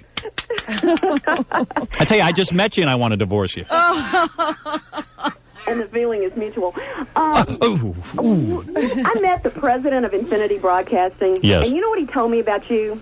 What did he say? He said that for all of the persona that we get from you on the radio and on television, that you are the total opposite in person. That is absolutely correct. The nicest guy. That's right. You never curse, that you never tell a dirty joke, and that you're a great family man. Number one, I doubt whether or not you met the president of this company. Number two, I doubt he said that because he's heard me curse. Mel I was going to say, you never curse? Yeah, well, then he's talking to the wrong guy. I met Mel, and that's what he told me. Let me tell you something, darling. I'm going to tell you something. I happen to be a nice guy. But he does curse. I do curse. I have to confess to that. Like a pirate. Well, I just thought that was an interesting... Why do you find that so unusual? Did you expect... You know, people meet me and they expect me What do they expect you to do? They expect me to come up to them in my personal life and curse at them and yell at them. Do you want to know something? I am so reserved in my personal life. I don't talk to anybody. I stay very quiet off the air. So Howard Stern is an act? No, not at all. Howard Stern that you get on the radio is me. But I don't certainly get off the air and walk around doing a radio show 24 hours a day. That would be insanity. Why would somebody do that? I get that question more often than not. I mean, everyone who ever interviews me says, how come you don't behave? This is totally unnatural the way I'm behaving on the radio. I'm talking straight for 5 hours. Yeah. Yelling and screaming and carrying on with all of my opinions. People are paying an inordinate amount of attention to me for 5 hours. When I get off the air, it's a whole different scene. I'm very, very quiet. It requires a lot of energy to do this show. So are you ever... Mickey Mantle doesn't walk around swinging a bat when he's off the field. Right. So are you ever coming to Dallas so we can make this judgment in person? I will come to Dallas, my dear, when I am number one. When the people of Dallas make me their king, when they make me number one, I will come to Dallas and I will hold a parade along the same route John F. Kennedy took. In an open limousine. And then we'll talk face to face. Oh, yeah, honey. You know it. Nice to talk to you, Howard. And don't tell me you're not turned on by the thought of being in a room alone with me. She's already gone. She's not turned on by being alone in the room with She's you. not? No. I didn't think so anyway. Although, she says it, but her eyes say different. All right. Hey, there you go. All right. Is there anyone left? Because I got to go do the news. Yes, we have Steve Smith here. All right, Steve, quickly. Well, let's not deny any of the press. Yeah. Steve, go ahead. Where are you from? Hi, Howard. I'm a brunette. I'm 38, and I am married. What are you wearing? And do you know how to please a man sexually? I probably do, but I Are you married? Go into it. Are you married? Yeah, I'm married for 10 years. Howard, for the... You wearing underpants right now? Oh, yeah. Oh, you are? For the folks at home just finishing up breakfast, the last question about the anal... Are you in good shape? Are the anal fissures okay? Now everything all right about that? Yes, I'm fine. Good. I cured myself of my anal fissure. Great. Well, it wasn't overnight, though.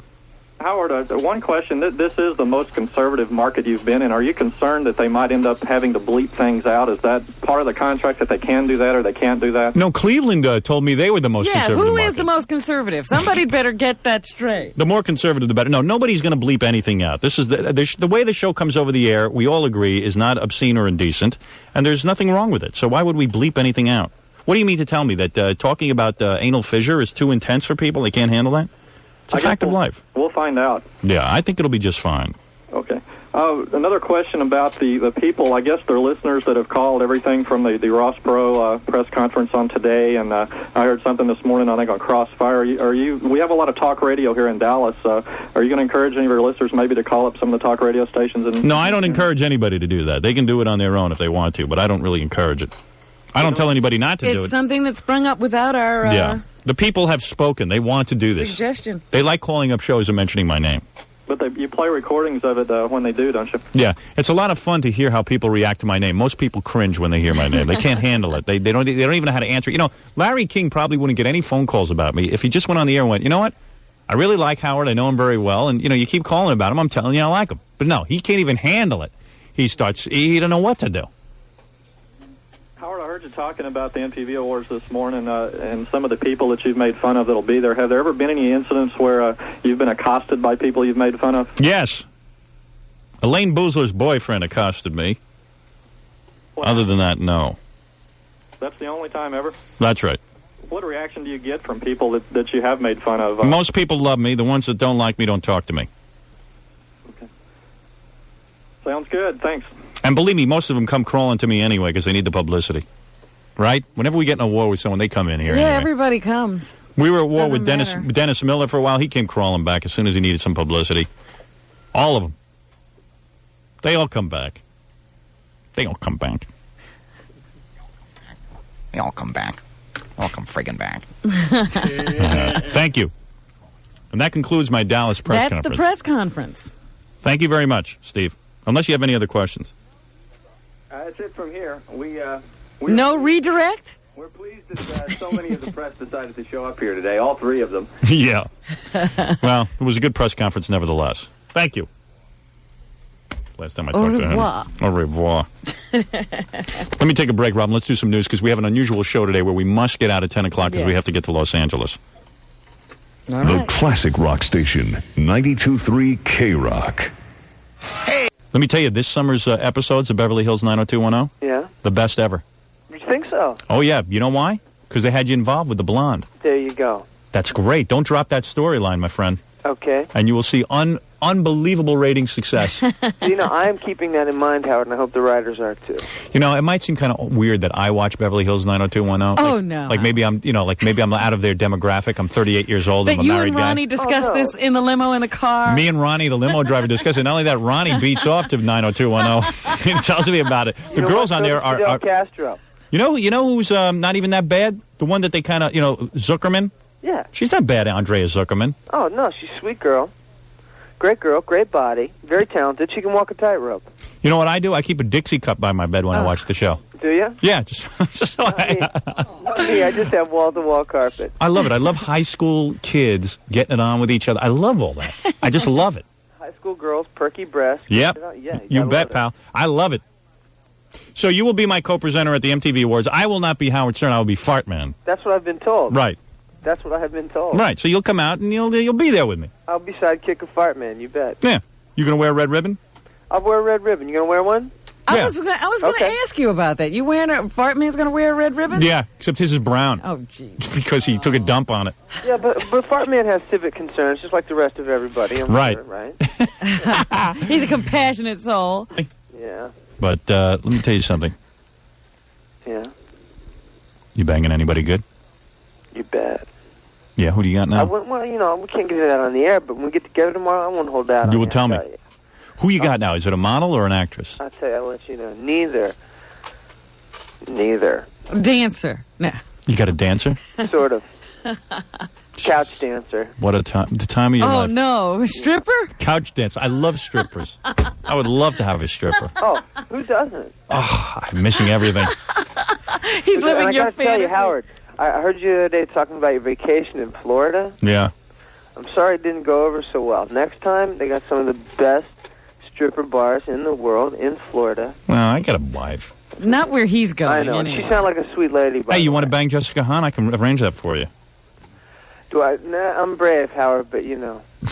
Can't handle that, huh? Nope, I think she got me a little outmatched. All right, listen, you'll be my co-presenter. You let me do my magic, and you will worry about the rest. You bet. You know what I'm saying? You just hang there with me, Hey, I'm just a hang back kind of guy. You know that. I'll be there. and I'll take care of everything. And I appreciate you co-presenting with me, because it got pretty embarrassing. They called me up a couple of times and said, well, we think we got someone, and then nobody wanted to co-present with me. Finally, they were saying to him, wouldn't you like to come out alone?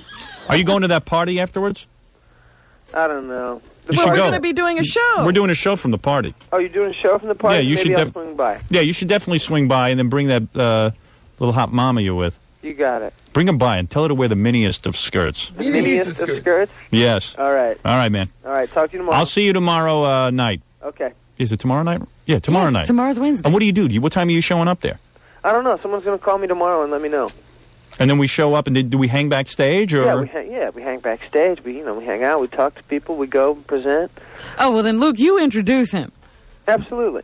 Well, Luke and I are supposed to walk out together, except I'll be flying. No, I'm talking about backstage. Yeah. Don't just leave, Howard, because... Oh, no. Yeah, do me a favor. Don't introduce me to anyone, because everyone on that list hates my guts. No, I want you to help him confront. I want you to bring people over to him. Wouldn't you rather do that together at the party, Robin? I love those moments. But I'm sure the fire maker costume will be a great icebreaker. We'll meet a lot of people. Yeah. All right, I'll see you there. All right. All right, bye-bye, Luke. Luke Perry of Beverly Hills 90210. He could be at my side when I call Jagger Grandpa.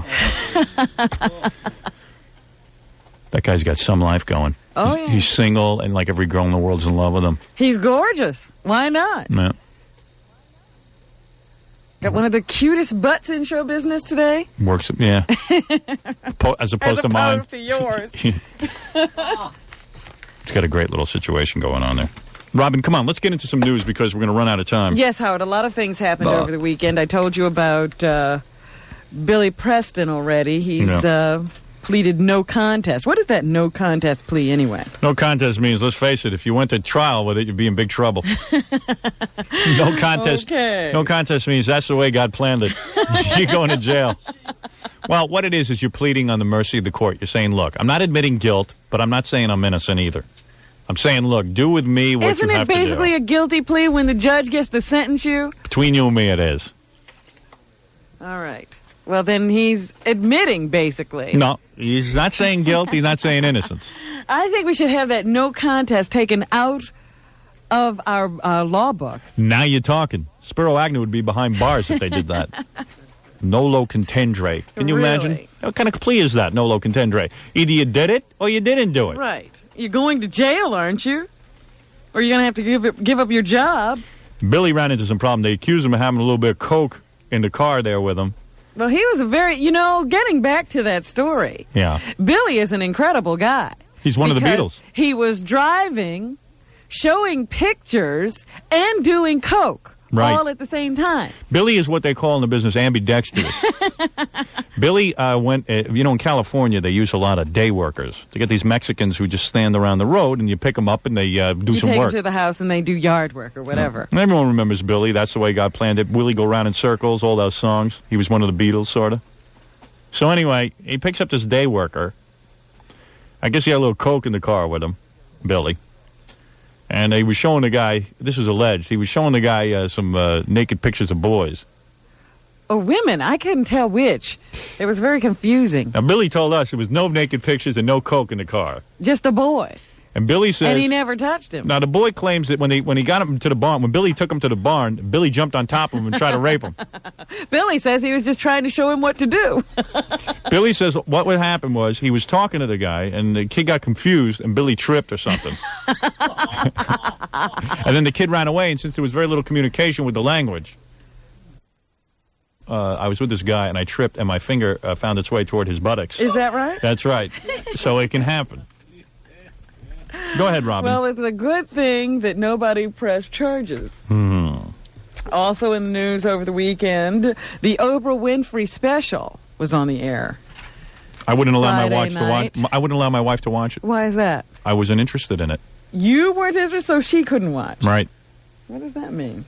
I just wasn't interested. She said, let's watch something. I want to watch that Oprah show. I said, I'm not going to watch that. I'm not going to watch a bunch of people get on and talk about how they were molested. No. It was actually the perpetrators. Oh, yeah? Yeah. I should have watched it. People who molested their own And children. the people they molested. Yeah, Wow. It was like, this guy would get on and talk about how, he had his daughter from the time she was 8 years old till his wife walked in on them when she was 10. So it was an orgy of all these people together. This whole show. And then there was another guy who talked about, doing things to his daughter even when she was an infant. He said, I never thought of her as a child. Is that what he said? I never thought of her as a child. I thought of her as a child. So What an imbecile. Not an imbecile. What kind of imbecile goes on the Oprah Winfrey show and talks about this stuff? Well, it wasn't the Oprah Winfrey show this time. Oh. This was a special, Scared Silent, Oprah, by meanwhile, the made same people who made Scared Straight. yeah, she made a fortune on it. I don't know that she has anything to do with it. She was just the host. I see. She was scared rich. And she was doing her best acting job of being very serious while she talked about this whole thing. What else is doing, Rob? Well, they said that she caused the numbers, the phones on this 800 number they presented to jump off the hook. Apparently, thank you, Fred. Yes. A lot of people That was an impression of the phones jumping off the hook. called, and you can get another shot at it tonight, Howard. If you still want to see it, Channel 21 will be playing it tonight. I got to see that, but I refuse to watch Channel 21. Why won't you? What are you boycotting? Channel I can't 21? stand that channel. Oh, dear. Also in the news, thousands went to New Jersey once again to try to see the Virgin Mary. This time they estimate that 6,000 people showed up. Last month it was 7,000 people. Imagine how many stupid people live in this country. You'll remember that this Yugoslavian man claims that the Virgin Mary appears to him What a dope. ever so often, and this, I guess, was the week. So everybody went up there to try to see. Now, a lot of people, Howard, this time claim that they smelled roses and felt the presence of Mary. But nobody actually saw Mary, did they? But nobody saw her. You see how gullible people are? You see how easy it is? I don't even know why I waste time on the radio show. I got to become a preacher. Yeah, I mean, we could be making tons of money. All we have to do is announce on the air our last day that we saw Jesus Christ in Robin's rose bush, and I will be a rich man.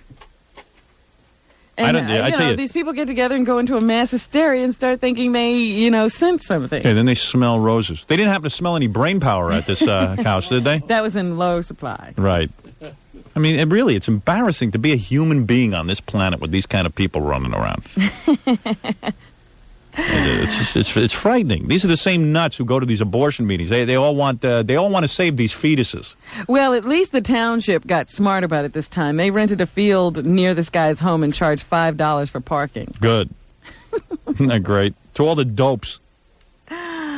Last month, it cost them $21,000 to deal with everything that was going on, extra police and all that. So they figure they better cover the cost this time with the parking. These are the same people who hook up my phone lines to Dallas. Well, at least the crowd is going down. I said it was 7,000 first time, 6,000 this time. Maybe eventually it'll just go down to nothing. But the reason for smelling the roses, apparently, the guy who's now saying he sees Mary, right. He went to Yugoslavia where there's this shrine supposedly where she shows up. And the people there say just before she comes, there's the smell of roses all over the place. So now everybody here is smelling roses. So. Robin, you smell like roses. Thank you, dear. Yes. The score in the Bobby Fischer-Boris Spassky chess match is 1-1. Oh, Spassky took a match? That's right. So I don't know what's going on with Bobby Fischer.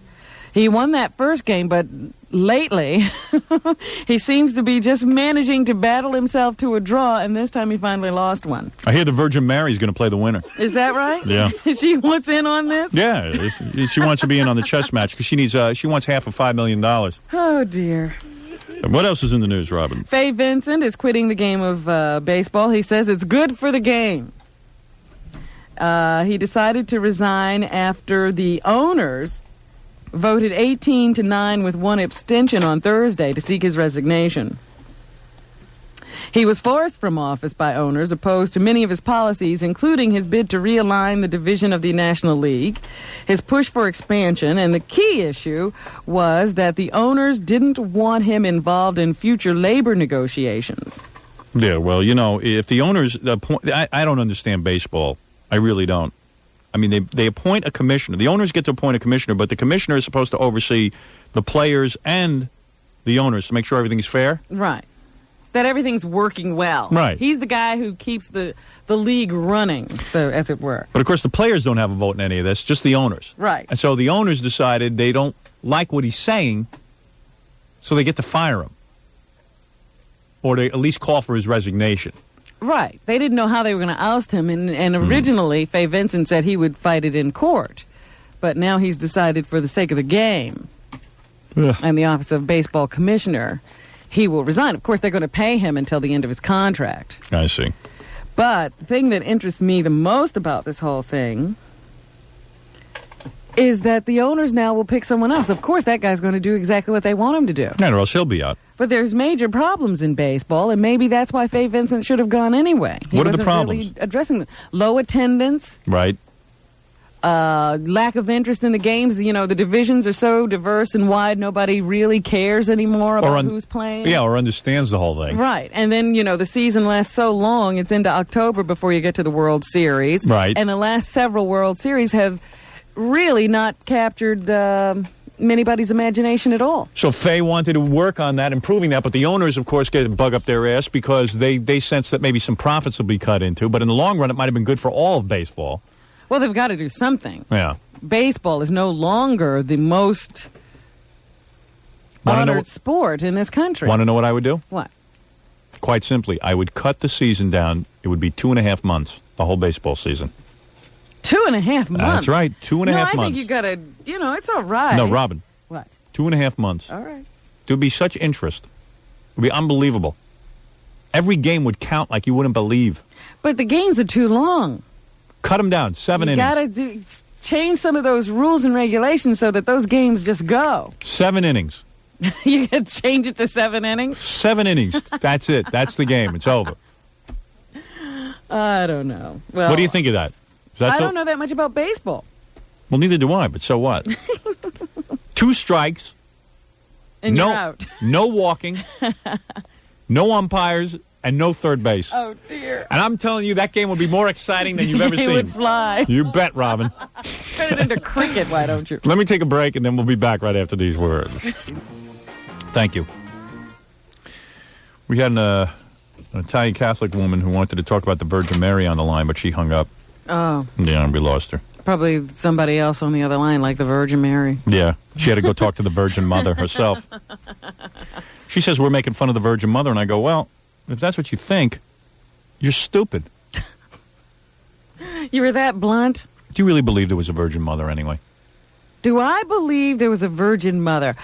I don't know that I believe the exact wording of that statement. Right. You know what I mean? But I do believe there was a Jesus. I don't know how he got here. See, I don't believe any of it. You don't believe that Jesus existed? No. I don't believe Jesus was a man. He walked the earth. No. I don't think so. I mean, there might have been a guy, Jesus, who everybody dug. Yeah. Might have been like a rock musician. But I don't believe any of those stories. I believe there are a lot of stories, because otherwise, why did it all stop happening? How come it happened 100 years ago, 1,000, a million years ago? Well, he was a special dude. It doesn't happen to everybody. All right, but what about, how come Moses could part the sea? He was a special dude. Yeah, like there's no more special dudes. There might be, but I don't see any. So the age of miracles is over, they say. I tend to believe that people back then were unruly, and the only thing that they would be in fear of was religion. So a guy wrote a book with a bunch of stories to scare everybody and get them to behave. Okay. And that's all I think it is. To go along. They're like fables. And I can't that go imagine along with history. Yeah, and I can't imagine that there's anybody on the planet who doesn't believe that. I can't believe that there isn't any. I mean, I can't believe there's somebody who still believes in like Casper the Friendly the Ghost or something. But there are people who can do things that you can't do. If you're referring to the fact that I can't satisfy a woman in bed, I would choose not to bring that up here, my dear, because we have to spend 6 hours on a plane together. I'm talking about, people who can stop their heart from beating and all that stuff. Did you ever hear of Aesop's fables? Aesop? Yeah. Sure. Aesop's fables. You ever hear of that? Yeah. As far as I know, is a guy who wrote a book. A fun book with a lot of fun kind of religious concepts in it. Sure. And about the history of man, and Moses had a baby. Moses was as old as Frank Gifford and was having babies and stuff. I believe that happened. That I can believe. That's based in maybe some reality. Although they say... Or Abraham. Yeah, whatever. What guy that was. But I can't believe any of these stories. I just can't believe that somebody... Well, I believe, because sometimes I look at the stuff that goes on around Elvis. And I imagine that 100 years from now, people will pray to Elvis. People will be saying things like, oh, yeah, he parted the audience at Las Vegas. Yeah, they're already doing that. Yeah, they parted the audience. And Elvis was a big, fat drug addict. He was a jerk. I hope Jesus wasn't that. No, I don't think he was that. I don't think he was anything. I think some guy created him because the people are unruly. But there was a Jesus. There is a Jesus. He was Jesus the joke man. He worked... No, I believe there was a Jesus. I think there was a guy who was a religious figure who people really loved. Mm-hmm. And so the guy incorporated him into the story as the leader of the Christians. Well, no, Jesus didn't start Christianity. He wasn't out to start any religion. Right. Everybody fashioned that was somebody else's idea. That's what I mean. Yeah. You know what I mean. Okay. I know exactly what you mean. It's time to eat your breakfast. 10 years after a drug addict dies, he's hailed as a king. Speaking of a drug addict. Go ahead. Jeff Beccaro, is that the guy's name from... Toto? Toto? Yeah. And originally we were told that he died while spraying insecticides outside of his home. Yeah. Well, he was spraying insecticides outside of his home. Yeah. At the time he collapsed. Right. But an autopsy now reveals that he had artery damage as a result of cocaine use. Oh, I see. And that's what killed him. Yeah. So it was drugs that killed Jeff Beccaro, not insecticides. Wow. Wow, this is going to blow the lid off that story, Robin. How did you uncover that?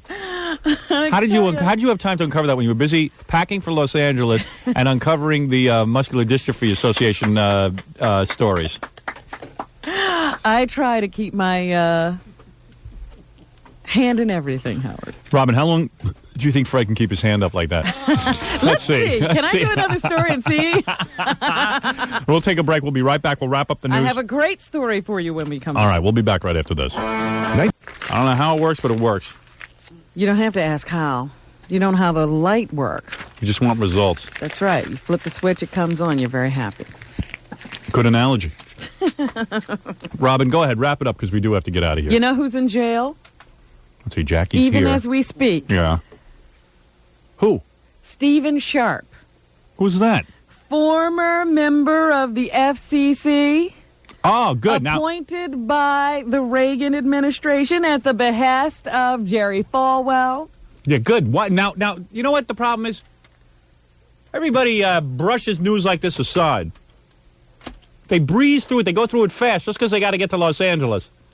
But I want to hear this. Go ahead. Yes, well, he has been convicted of sexually assaulting and twice performing oral sex on a neighborhood youth in the early 1980s. Ooh, is right. Go ahead, Fred. Say it again.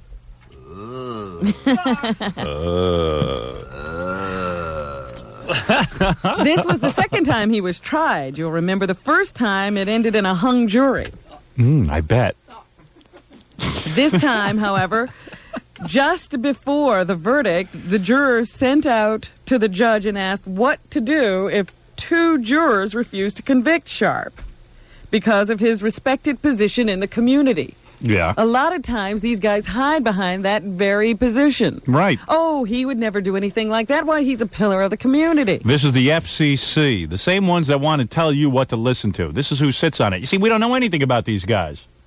Listen to this. His bond was ordered terminated immediately, and he was sent to jail. They figured there was substantial risk of flight because there are 2 similar cases against Sharp and a 4th one under investigation. See, one of these guys that's upset with the content of radio? No wonder he probably gets a boner every time he hears me talk about a guy. A father of 2 who is in the midst of a divorce. I bet. Sharp faces sodomy charges September 16th. There's that word again. I still don't know what it means. In a case involving a teenager over whom he gained legal custody about 2 years ago. Imagine that. A similar trial is set for November 12th with charges brought by a friend of the victim who was this week's key witness. Whenever I see some guy taking in, some boy, an older boy, I always get suspicious. Well, this guy also was very involved in the soccer league, the youth soccer league. If I had a son, I wouldn't let him play soccer, I'll tell you that. Well, in this case, the victim, who was not named, became friends with Sharp through their common interest in sports. He said that he often went to Sharp to discuss his worsening relationship with his father and that he and Sharp frequently wrestled playfully together in Sharp's home. Mr. Sharp. I don't like my dad. I don't like my dad. Oh, really? Let's wrestle. Come on over to my house. You know what? You need a good father figure. You come over, we'll wrestle around a little bit on the floor. Nude, of course. And then I'll talk to you about your father, okay? He said Mr. Sharp was always hugging me and squeezing me. All kinds of horseplay going on. Let's have some horseplay, young man. On 2 occasions, Sharp pulled down the youth's pants when they were wrestling. This is the FCC commissioner. How do you have time to adjudicate? Adjudicate? Wow. He was fondled the first time and sodomized the second. And there's that word sodomy. We still don't have a... we decided we're going to break the word sodomy down into 3 different words, 3 different definitions. Because sodomy could be a million different acts, can't Well, it? this looks like something that was done orally. He said the 3rd incident occurred when he spent the night at Sharp's house and awoke to find Sharp leaning over him. See, now this is indecent. He said for the first 8 years he told no one about the assaults because he felt he had nowhere to turn. He said he called 900 phone numbers because he wanted to share his emotional confusion with someone who would not have to meet him. But he accidentally called like 1-900 butt cheeks. Yeah, or something like that. Because that was the defense against him, that he was obsessed with 900 numbers. I see. But anyway... that was his defense? I'm obsessed with 900 numbers, therefore I go around fondling people? No. They were trying to charge that this kid was full of fantasy, and this never happened because he always calls 900 numbers. I got you. Anyway, with the support of Reverend Jerry Falwell and the moral majority, Sharp was appointed to one of 7 FCC posts. Jesus. 7? I thought it was 5 guys. No, 7? it says one of 7 here in the paper. I didn't realize that. So there you have it. Stephen Sharp. Now in jail. Yeah, well, he should have his fun there. Unfortunately, they don't get long terms for No. this kind of activity. No, they just ruined some kid's life. I mean, I was watching the Oprah Winfrey Show, and all those fathers I'm talking to you about who, raped their daughters and all that, they did a year. Year and a half, maybe. 6 months. 6 months. I wonder if he was dating any of the other FCC guys. This guy Sharp. All right, Robin. An autopsy today for the baboon liver patient. He did not survive, Howard. I told you last week that he was returned to intensive care and put on a respirator. Well, he has lost his battle with life. It's too bad, but that gives us hope. Hopefully, they'll figure out a way to make it so your monkey liver can live in you. Well, that's what they say. They're going to do an autopsy today to see what went on, because what happened was they were trying to wean him off the respirator, and then they discovered his brain was bleeding. Wow. So a little while after that, he was gone. While the 35-year-old man who received that liver transplant was in the hospital, he started to eat normal food, was put into a regular room on August 3rd, liked chocolate milkshakes, and had a good time. He began leg and arm exercises and could walk around in his room down the hall, pulling along the stand that held his IV feedings. He watched videotape movies. Danny DeVito was his favorite actor. Yeah, because he looks like a little monkey. And he eagerly read newspaper stories about himself. He always kept his sense of humor and laughed at baboon jokes. Right. Well, good night, you hairy bastard. At least you hung in there for a while and you give hope to those. Okay. Right. Howie Mandel gave a performance for the Naval Academy at some point. I guess it was August 28th.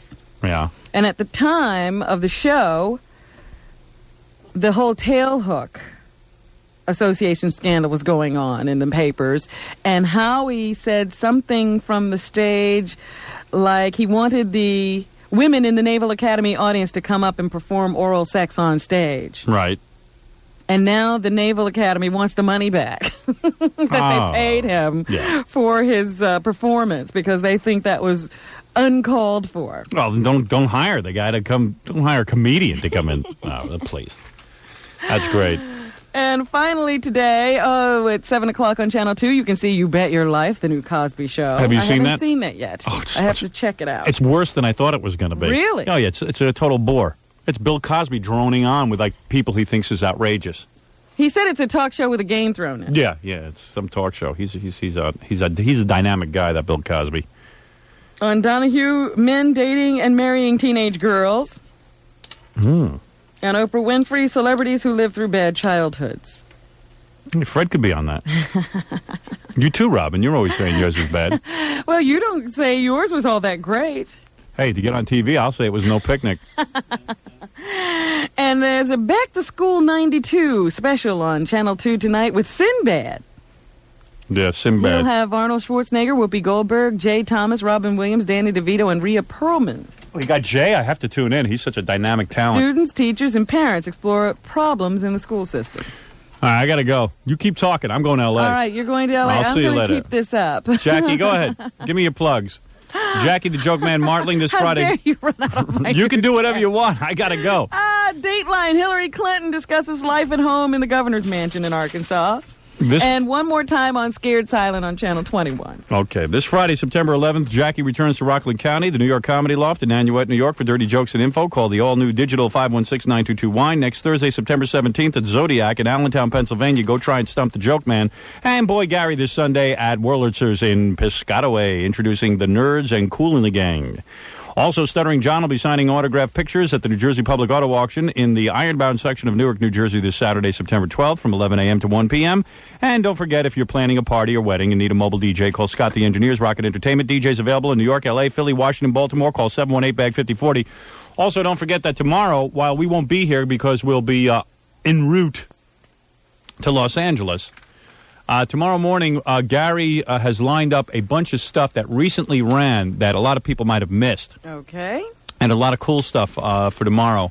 And then Thursday morning, we will have a broadcast that we will do right after the MTV Awards. So we should have a bunch of good guests for that. It's the party. If you want to know what we lined up, your argument with the abortion lady. Yeah. Steve as Woody Allen, and Robert Wold trashing Jay Leno. Right. It's real good stuff. So tune in for that tomorrow. And welcome to Dallas. We'll get back to Dallas on Friday. Maybe we'll have some phone lines by then. And Cleveland, too. Cleveland's so new, we can't forget about them. It's like we already forgot about Cleveland.